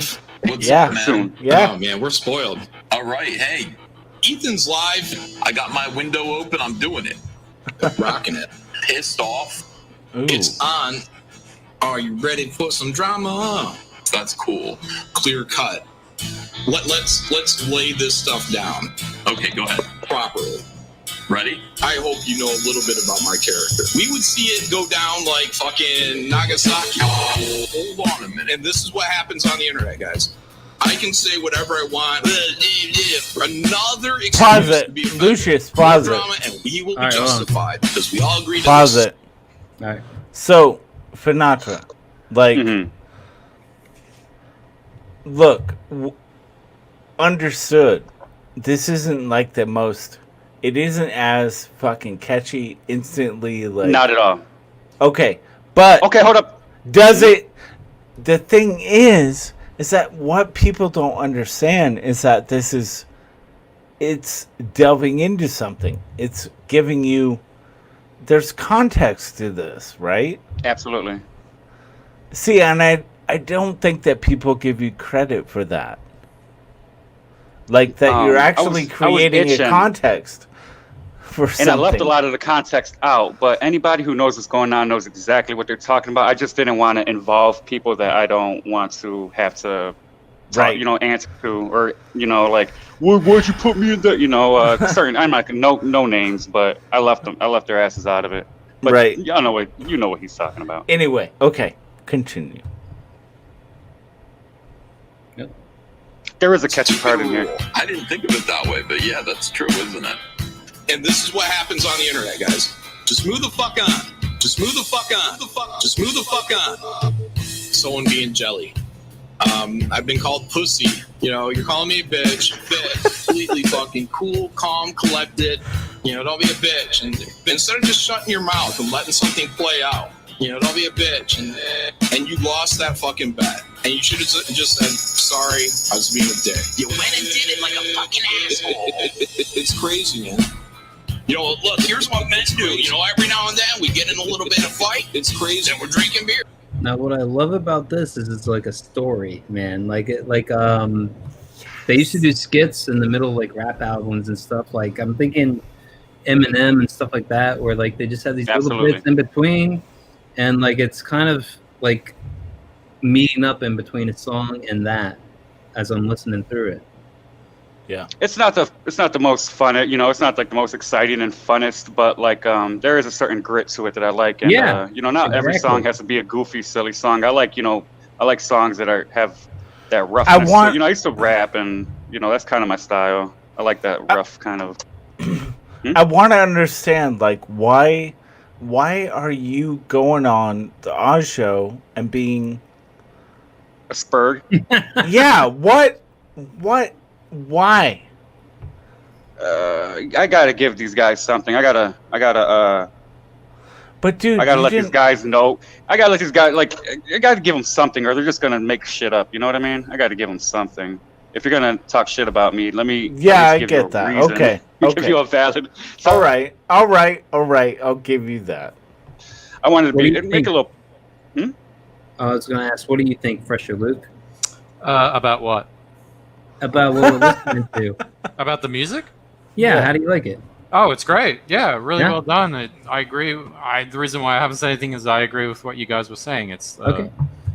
You know, it tells a story. You know, like good songs usually do tell a story. It's the same as good comedians. Like they tell jokes, but in the same way, it's like they're taking you on this journey. So that was partially me just checking to make sure you're still there. No, like I am. You didn't pass out, die, or I'm just something. peeking right now. Okay, nice.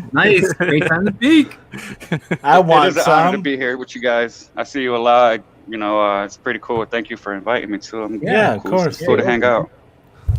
Definitely, man. Gonna play it some more. You went and did it like a fucking asshole. That's crazy, man. The lies. That's not interesting. The lies. That's not interesting. The lie. I don't know why. The lies, allegedly, that you were telling, it just didn't feel good. Let it be known. And there are a bunch of these anonymous fucking sock puppet accounts that show up that I don't know who they are. And they talk to me like they know who I am. And this is like the hard mix, man. Fuck you. Yeah. Are you somebody I've interacted with before? You're just some fake sock puppet account. And no respect for anything that you're saying. It's none of my business. Shut the fuck up. You're a coward. Fuck you. By the way, all the free speech is always evil bullshit. That's what you choose to do with your free speech. I choose to say. This is my favorite part right here. This little breakdown I did. Did it like a fucking asshole. With John's voice. Freaking amazing. You know, look, here's what men do. You know, every now and then we get in a little bit of fight. It's Make crazy. sing. We're drinking beers. You went and did it. Ooh. It's crazy. You went Oh wow. You Nice. went it. You went it. You went it. You went it. You went it. Did it like a fucking asshole. It's crazy, man. You can't bully me. Yeah, baby. I've been here for a while. I do take care of my friends, and that's it. Metaphorically, I want to chop its head off, you know, just symbolically. Don't be a coward. Tell me who you are. We got your personal credit card information, motherfuckers. We got your dots, motherfucker. We got your dots. Sounds like you have fucking liar. He's out there calling me a liar, and he's saying, you let people lie. John lies all the time. What am I lying about?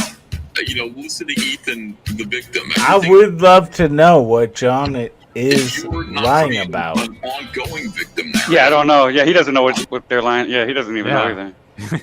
It's like what You probably know more than he does, Rod. John. What? This guy is like the most honest fucking. This guy doesn't have a fucking dishonest bone in his body, dude. Yeah. Sure. Mm-hmm. This guy is selling you a comic. Period. If you don't like it, don't fucking buy it. And you know, he's got the best. Probably got. Get the fuck out, dude. I'm actually like Graveyard Shift is better than Jawbreakers. Period. Wow. Whoa. Guaranteed. I had a question for Nacho. Have you done any kind of similar kind of tracks with, say, other former members, like say George Alexopoulos and all that other stuff? I don't know him. If I don't know the guys, I've been watching for a while. I think I really jumped on or really started catching on to things when probably like a year ago. Okay. And I jumped out the window when when COVID. Whoa. Well, like, you know, how are you talking to I us got- right now? They got Dude, I me. can understand that feeling. I can understand that feeling. What? Hold on. I think when you held Comics Gate, you jumped out the window. You know what I mean? You jumped out. Yeah, the window, no, I get that. Out the Yeah, box. a You little jumped out bit. the box. You know. And Okay. All right. I forgot what I was gonna say, but that's okay. Yeah. All right. Oh, it's cool, man. Forgot what I was. Oh yeah. So like the Mike S. Miller, I seen that. I seen the Doug Tenaple. I think I jumped on like a lot of Antonio Bryce was on, and he'd have like a lot of creators at once. I think I seen when Cecil first got on. Yeah, so that was around the same time George showed up. I think when What did Alec, he when do? yeah, I don't even know that. Yeah, who is that guy anyway? Yeah, I'm trying to like tie him to something. What did he do? So George Alexopoulos. Yeah, so George Alexopoulos, he did this Comic-Con Reddit that got upvoted, and then they all brigaded him because he said something that they didn't like, the usual cancel thing. And so he went onto Ethan's stream, and Ethan brought him on, and they had some kind of falling out. This was as he was launching Mari Sue, his own comic, and he was like really, really critical of Ethan and War Campaign, because he was saying that War Campaign were like harassing him. This is when they were doing all those memes of everyone, which is like, they're just memes, man. It's like nobody cares. It doesn't affect you. And yeah, it was like this huge, I guess, sort of this quote unquote Cold War. Trump just defunded SJW subjects. Oh yeah, he did do that. That was awesome. That was huge. And there was like this huge back and forth between Ethan and George. Like they would call him George Pussyianopolis and all these other crazy words. Like stupid, like low hanging fruit. Yeah. Yeah. So it was what it was. I mean, I used to be His friends. art is. I don't like his art. I like this Paris book though. I like that art. It's a little more fancy, kind of fancy schmancy. Are you looking up his stuff? I'm looking on Google Images at his art. I really don't. It's all. It looks like Renfamous Avatar. Is that who drew her avatar? I swear. I don't think so. I mean, he's very much against SJWs, but he hates. I like his coloring though. Yeah, he's got great colors. Very good colors. Yeah, very good. Anyway, so that's the story of George. I guess he's got a couple different styles. He's alright. Yeah, but he's like. Close out the song, man. Oh yeah. There's a little better way to create a whole army full of victims than to call them peasants. You know, look, here's what men do. You know, every now and then we get in a little bit of fight, then we're drinking beer. It's crazy, man. You went and did it like a fucking ass.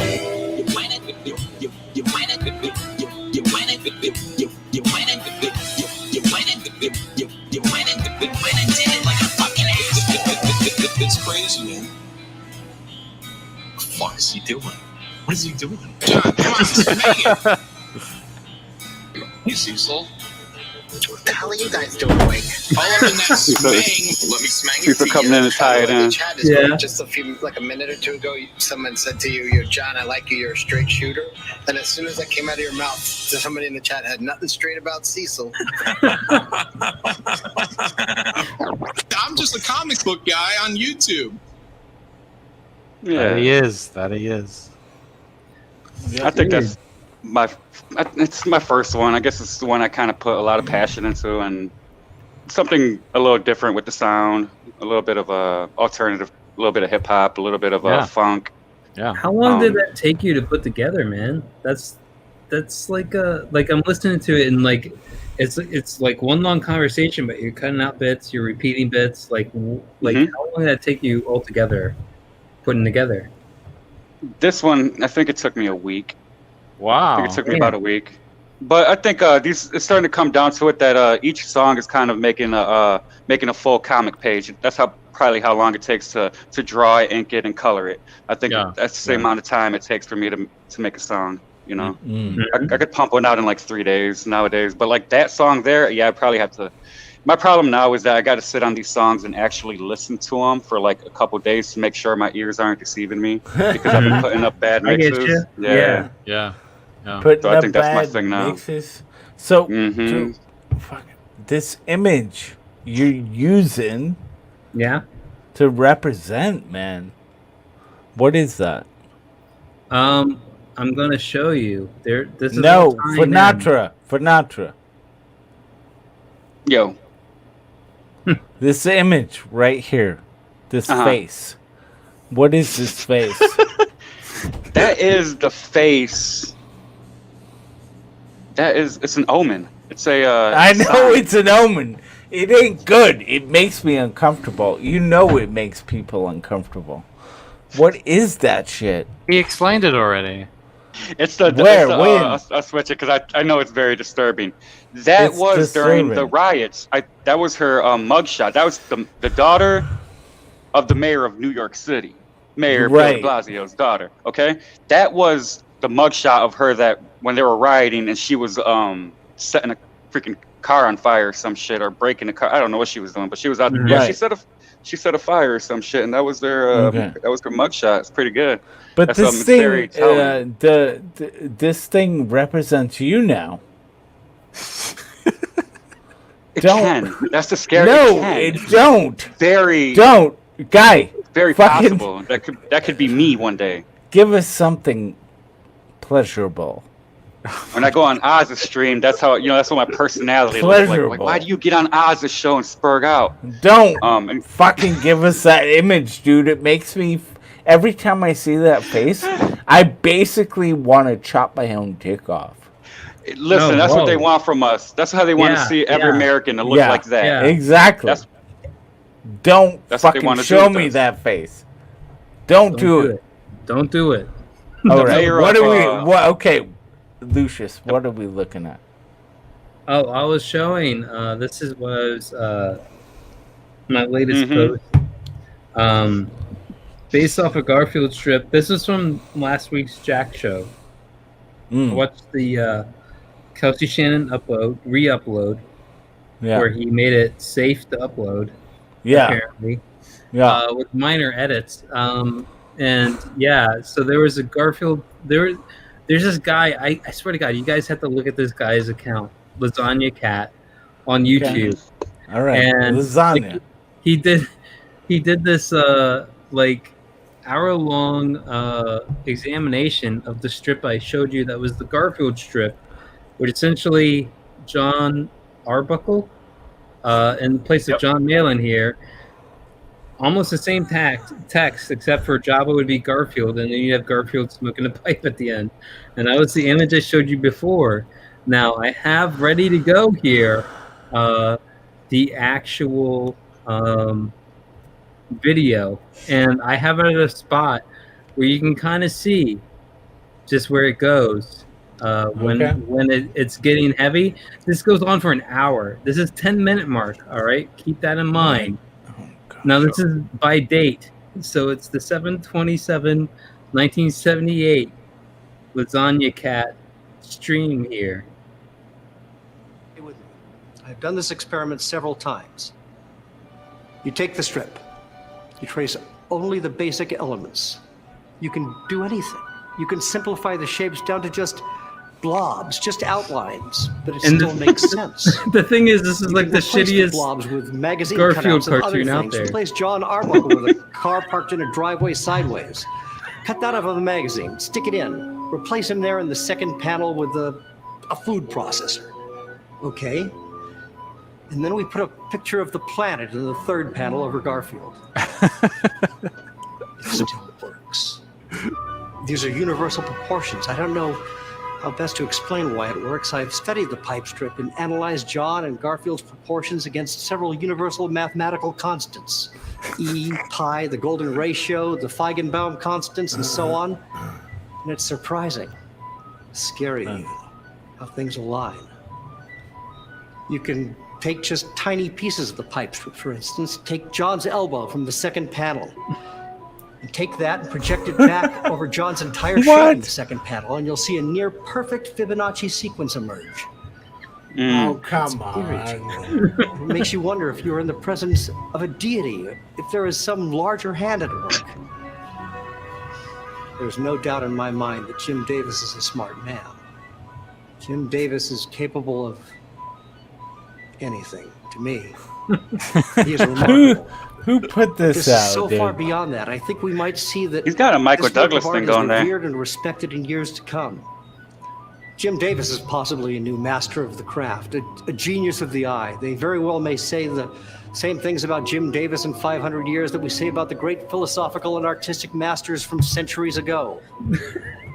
Jim Davis is a modern-day Socrates, Da Vinci, mixing both striking visual beauty with classical, daring, unheard-of intellect. Holy shit! He combines these You're things making to him Chuck Norris, profoundly man. simple expressions.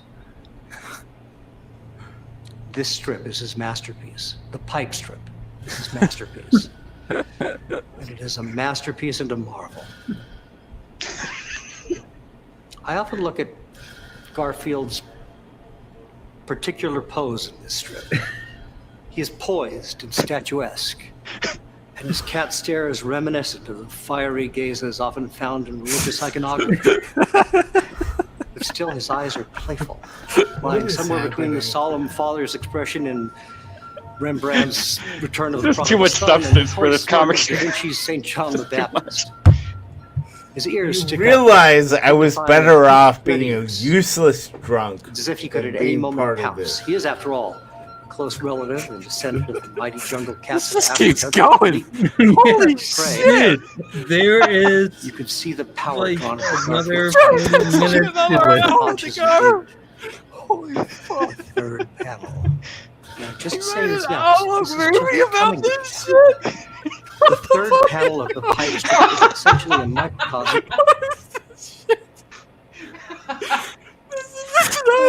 Holy fuck!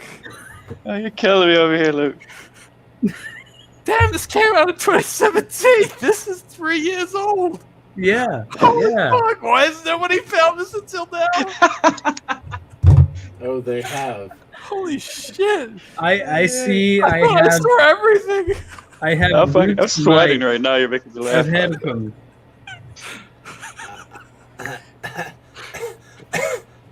Oh, man, you're making me strip over here, dude. I'm taking off layers. I'm starting to sweat. It's just- I'm gonna pick 40 minutes. 40 minutes. I don't and we're think I gonna can play- handle this.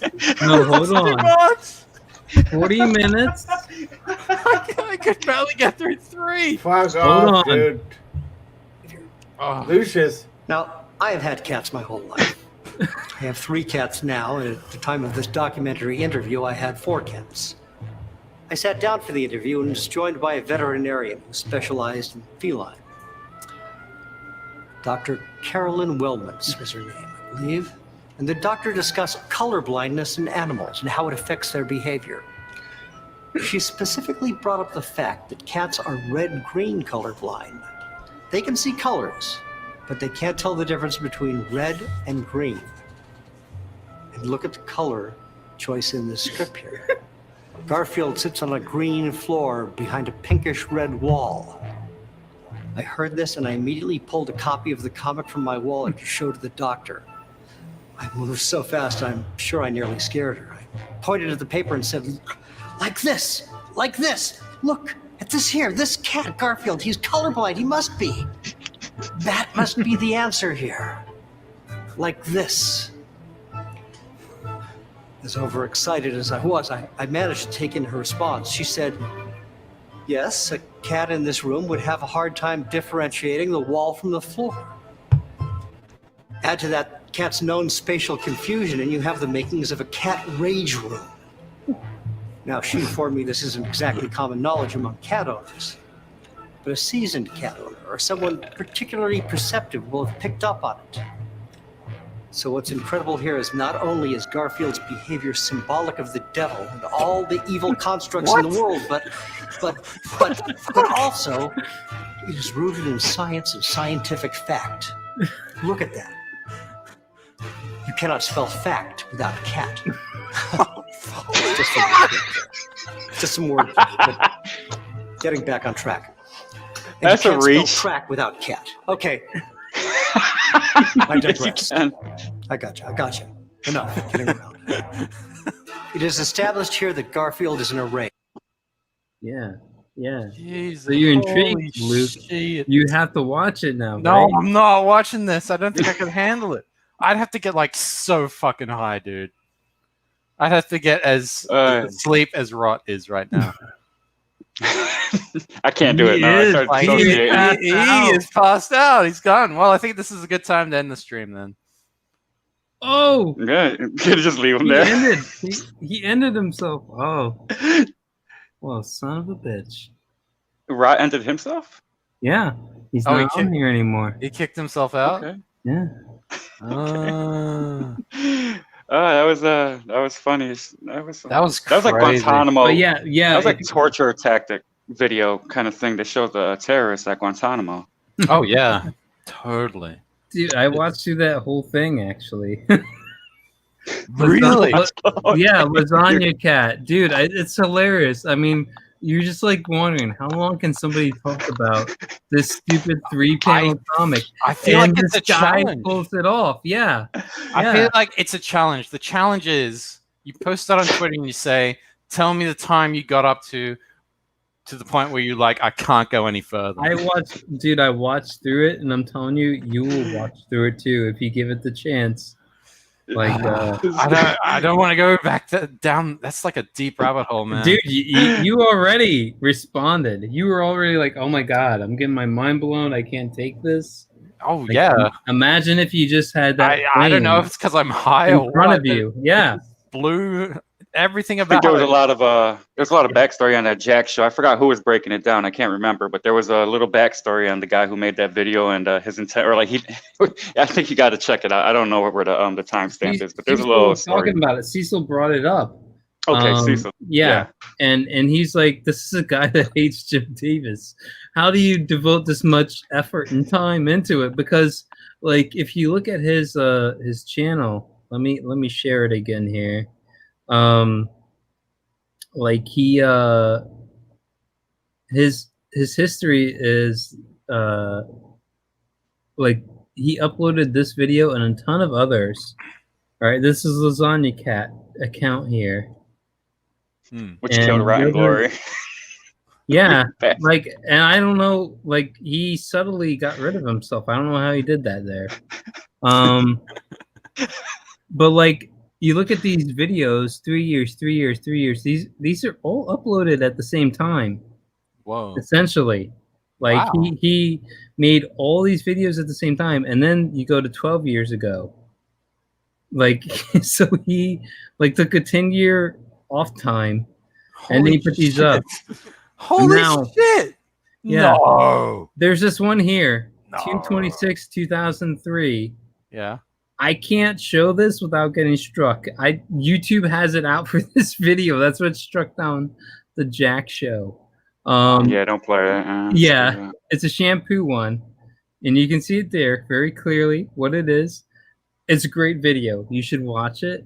However, yeah, that video that we were watching. Wait, how many followers does he have? He only has 193K followers? Yeah. I What mean, the hell? like, Why hasn't he got 1 million? Yeah, this is from 3 years ago, man. Like he hasn't put anything up in 3 years, and he has under 93,000 followers, but 1 million views, 600,000 views. Like these are all just like. So essentially, he does like a video skit off of the comic up front, the comic, and then he does like a deeper track one following it, like working out the logic of it. There's like an entire Miami Vice one off of this one here. But yeah, this one is just like Cecil's like, yeah, Jim Davis, he just shit out this fucking cartoon where he has a pipe in his mouth, but he does an hour-long like deep dive into it. Like, dude, it's like I don't have the time to devote to go find this, Right. And I was so happy that like Cecil put this up there, and I watched through that thing, dude. It's hilarious to watch through. Holy shit! But yeah, I'm gonna do it. You should definitely watch it, man. Tomorrow I'm gonna lock it up. I'm gonna get in my comfy pants. I'm just gonna sit down. I'm gonna press play, and Just let it wash through my mind. Mm. Just give it a good scrubbing. Yeah. And the production value, that was another thing they were talking about. Like, how much money did he put into there? Like, you know, time, and money, and the effort. Like when you actually look at it, this guy has made like adult-sized costumes. Hold on a second. We'll go into a little bit of the Vice City one here. I'm just gonna skip way ahead. I got a question, a tangential question here. Yeah. So there's a On Twitter, car. Yep. There's a guy clearly in a Garfield costume here.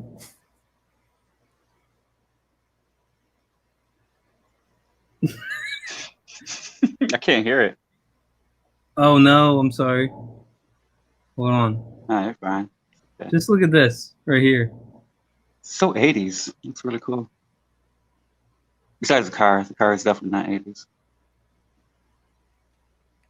And dude, he has this like shitty fucking cover song of Phil Collins, "In the Air Tonight" in the background the whole time. On Oh, okay. Yeah, you don't want to play that. But yeah, the cartoon. Let's see right here. Remember telephone booths? I haven't seen that in a long time. Yeah. So this is this comic strip here. What do you think of my new frame, Garfield?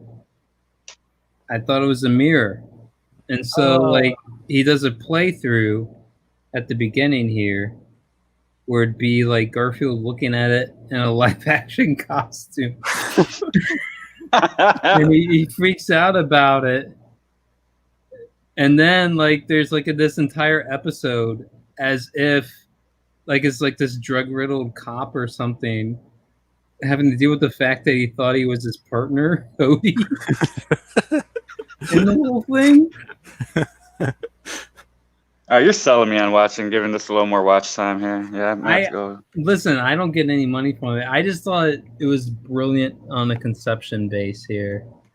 I just don't want to play too much to get struck by anything. Yeah. Mm-hmm. Mm-hmm. Hey, on that note, it's 2.5 hours. It is. And I was looking at closing it down anyway. We already lost Ink Rotus like rot. Yeah. I had a Twitter question. Yeah. On Twitter, when you like something, you know, on the phone I can find it. It keeps track of everything you like. I can't find it on the desktop. I can't find it on the web browser. I don't know where to look. I've been doing this for about the last 20 minutes. I've been trying to find my like list. I'm on the desktop right now. I have tweets and replies, media, and likes. Likes is the last one. So it should be there. Like as long as you're on your actual like homepage. Yeah. Twitter.com/whatever the fuck you are. Oh, likes. Oh, geez, right above the tweets. I think. Goodness gracious. I'm supposed to after after Bancroft's show, I'm supposed to stream with a sketch for a little bit. So I wanted to put together some content so we could laugh at and talk about stuff, because if not, we're just gonna talk about 30 things and totally forget, and totally forget what we're talking about. That might be more valuable, actually, man. For all I've of done that us. too many times. I've done that too many times. The sketch, it goes, man, it just ends up him trolling me and then me getting really frustrated with him, and that's all that happens at the end of the day.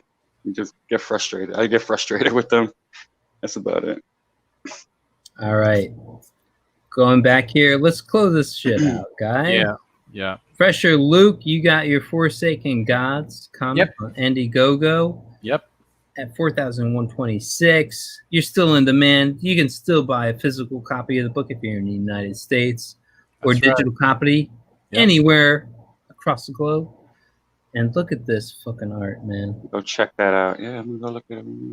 Dude, that fucking shot right there. Yep. Money all day, every day. Hyundai. Look at that. Yeah.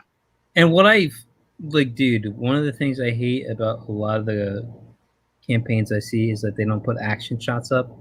This is like all fucking action right here. Yeah, that was actually John Malin suggested that because when he put me on his show the first time I tried to do this campaign, I had just basically the first 5 pages, and the first 5 pages was just Samara kind of talking to the dudes and walking to the thing.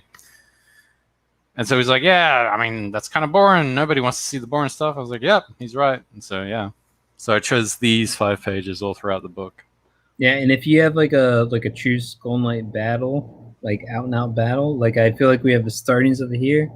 Yeah. I would throw that in, or at least tweet it out on Twitter as you go along. You fill out those pages.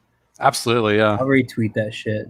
Thanks, and like I said, that's like the Rob Willis method. I think like you make good art, show it, man. Yeah. Sell your book more. Well, I got to be more selective because I don't want to like give away too much of the thing. I want people to, when they get the book, they're like, "Oh, cool, hooray!" You know, that's awesome. So it's a fine line, fine line. Digital for $7. Look Yeah, at that. Yeah.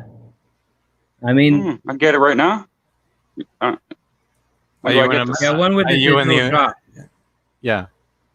Huh? Like, Luke, when would you do the digital comic? When would people get that? I'd probably distribute the digital comic around the same time that I'm packing and shipping things. Okay. Yeah. Because it was in demand. I figured that you were sending them out already and all that. Okay. No, it just finished funding at the end of August, so a couple of days ago. I'm apprehensive buying international books because I'm cheap. But well, it's not an international book; it's for the U.S. Oh, ships it. Oh, I can see right there. So, would you rather for me to buy the physical, digital, and then hold it in my hands and have something that I could, Well, if you smell? get the physical, you also get the digital as well. Yep. It's in the package. So 2 for 1. So we're gonna close out with a song. Yes, but I want to play it at multiple speeds so you all can experience what I've experienced. Please. Because I don't feel like anyone does this. No one does this. I have it at half speed right now. I'm gonna hit play and tell me if it ruins it, or it just changes up the mood for you a little bit. No, do you, man? I wanna experience this thing that you did here. This is half speed. That you discovered. Did you click the sound sharing thing? Oh, I didn't do that. Yeah, thank you for we're not pointing that hearing out. anything. Right? I'm being amateur here. You kind of got to close it and go back in and yeah. I know. Make sure you tick the little box at the bottom. It sucks that you just can't do an on-the-fly change on that. Even just sharing a fucking thing. Yeah. Yep. Because every time I have to close out, share again. Here we go. Wow. Yeah. Right? It works still, right? Can you turn that up a bit? This is like no man. Oh, it's sex music. Oh no, it turned into straight up porn music, like audio porn. Oh my god. Wow, listen to this shit. It's got a beat. Right?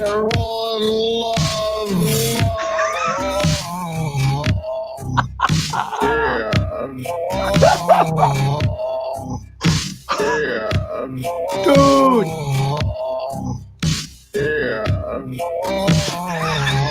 Wow. Oh my god, this is so fucking gross. Right? This is awesome. Right? Oh my god.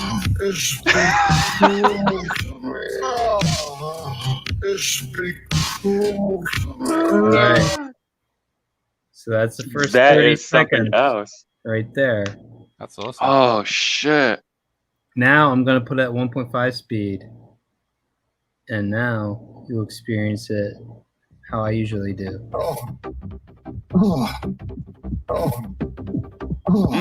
Like drum and bass. Get ready to fall in love.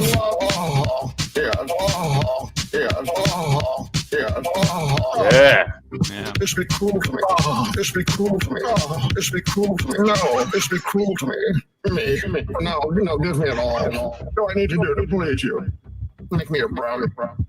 Oh, round like a hole. Oh, it's so humiliating. Choke me. Choke me. Choke me. All right. All right. Can I make a point? That is. Can I make a point? Yeah, go on. I'm sorry. That people ask for another Oxmal song, and I say that's never going to happen again unless Cecil goes on another tirade with the Oxmal voice. Yeah, and yeah. says It new really things. has to be. Yeah. Yeah. I mean, listen, this is glorious on its own. Like the fact that somebody could come up with all this material, and you made a mix from it is glorious on its own. And I don't so think I know. it can't happen again. I don't think. Yeah, this is people trying to capture lightning in a bottle twice. You know, it's like do another Stairway to Heaven, man. Oh yeah, let me just like crap that out. You know, let me just crap out another Stairway to Heaven. Let me do that for you. You know, doesn't happen That's that exactly way. the point. It doesn't. Yeah. You know, you need I tried with inspiration. Narwhal. I really tried with Narwhal, so I really tried to do something with that one. I didn't really hit the mark like I wanted to, but people like it. It's fine. It has to be something so far outside the walls of anything you've ever done. Now, I think there's an option for you with Drunk Rot. Drunk Rot is like another character from regular Rot. And so if you get him drunk, like he was when he came in here, man, like, and if you can get him going on the right subject, you could probably get a good thing going out of him, you know? Right. Yeah, Like, they have to go on what a you little need. bit about the same subject for me to get for me to get some kind of concept out of them. I You can't. I need don't somebody- like to be random and. You need somebody new, and you need somebody who's willing to just like blow themselves up, like stand over TNT, pump the thing, right? Like Wile E. Coyote, like knowing full well the TNT's underneath of them, and they're gonna blow up underneath of it. That's what they need to know. That's what you need. And I mean, it's a rare thing to ask of somebody, but if it does, I'm a rare guy. You're the guy. You're the guy who can make magic out of that, man, and make a nice tune out of it that just like enraptures everybody that listens to it. Well, I'm gonna keep that in mind. So if he does, or if I ever do hang out with him again, I'm gonna try to edge him into that direction without him knowing. I don't want him to know what I'm up to. I mean, if he finds the stream, he will know. So if he watches it, if he watches, if he plotting watches against back, me, maybe one day he will. Who knows? That'll be the test. I'll replay this segment back to him, and he'll be like, "What the fuck?" He'll be like, "Yeah, we got you, motherfucker. We got you." So, Finatra, is there anything you want to push for yourself, man? No, if anybody wants to subscribe to the channel, some more music's coming. I got a couple funny ones coming, or ideas that I hope that work out. And back these guys' books, back these books, man. I'm looking at Forsaken Gods right now, and check out Shane's newsletter, PTP's Johnny Phantasm book, and I don't, and everybody else. Now, do you do your own music, man? Yeah, I didn't feel. Yeah, there's a thing where like I become like what I do. When I start breathing and like I don't want to hang out. I already got bad grammar, and I don't need to sound like I'm from the hood again. Yeah, if I start rapping and stuff, I'll start talking like it. But you don't have your own product to sell or anything? No, because I stopped making music like 5. Dude, like get 5 back years in it. ago. Get back in it, man. You've had a 5-year sabbatical where you could like inject new ideas, make some new stuff, man. That's my challenge to you, man. That's my challenge. Yeah, because I can't make these songs that long. Yeah, I don't know how long this little thing is gonna last here. I got a little book I'm trying to work on. I don't know I don't know how that's gonna work out. What are you doing? What are you doing? Got some ideas. He's doing a book. I've been working on a book. Well, I had one What kind of before book? CGA. It's a comic, All right. Trying to make 48-page. The simple thing I could say, and this is a test right here when I tell people, this is how I know if it's I love people's reactions. So this is what the story is called, Heat Main. A story about 2 Puerto Rican hitmen. Oh shit. Cool. That's it. I know somebody said the other day, it's like, oh, what, 2 guys fighting with each other the whole time? I said, yep. well, I mean, yeah, that's what you need to say. 2 Puerto Rican hitmen who circle each other. You know, that's all you have to say. No, just do that, man. It's a story about loyalty and friends and Yeah. brotherly love kind of thing, and everything in between. That's what the Now story's about. you Really. say that, man, and like even for my own, like what I have as ideas, I'm trying to think of like what are the most, like if you could distill like the most hardcore subjects in your life that you ever have to like try to make sense of, deal with everything. One of the ones I would say is like betrayal. Betrayal is like one of the strongest things that could happen to you, because it's like you're being murdered in real life. You know, like it's not like you're killed. You have to live with the fact that somebody turned on you completely, that you trusted. That's what betrayal is, right? You put all The your feeling faith of in them. loss.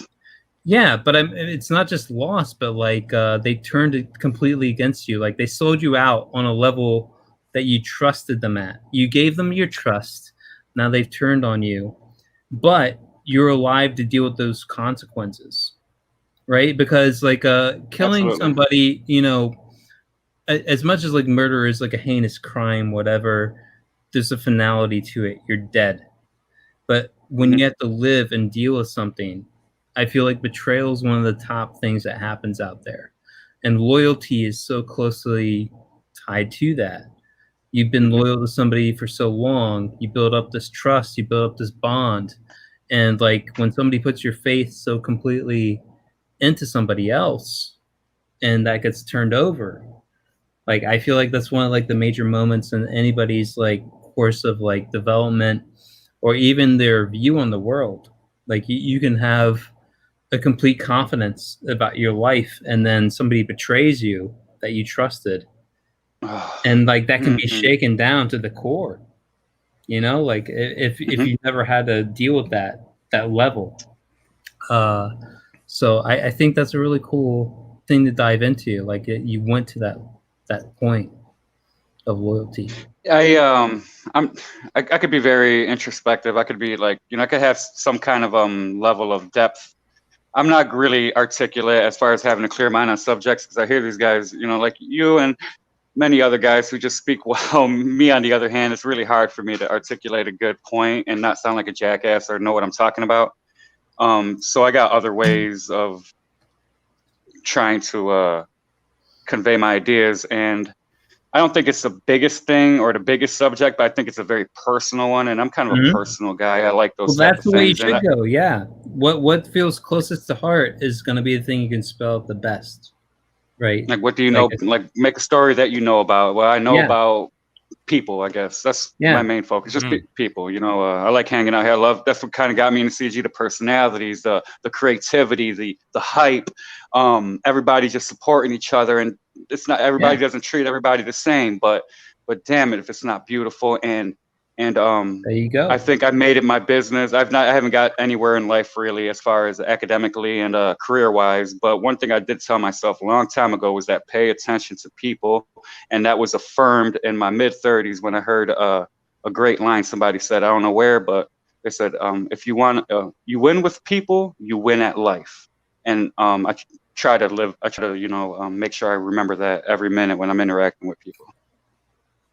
Well, I think that is a great fucking last segment to close out on. Yeah. Thank you guys both for being on here, and I'll be sending retrograde thank yous to Inkspots and Rotten Glory for being on here. I'm going to close this thing out. Peace.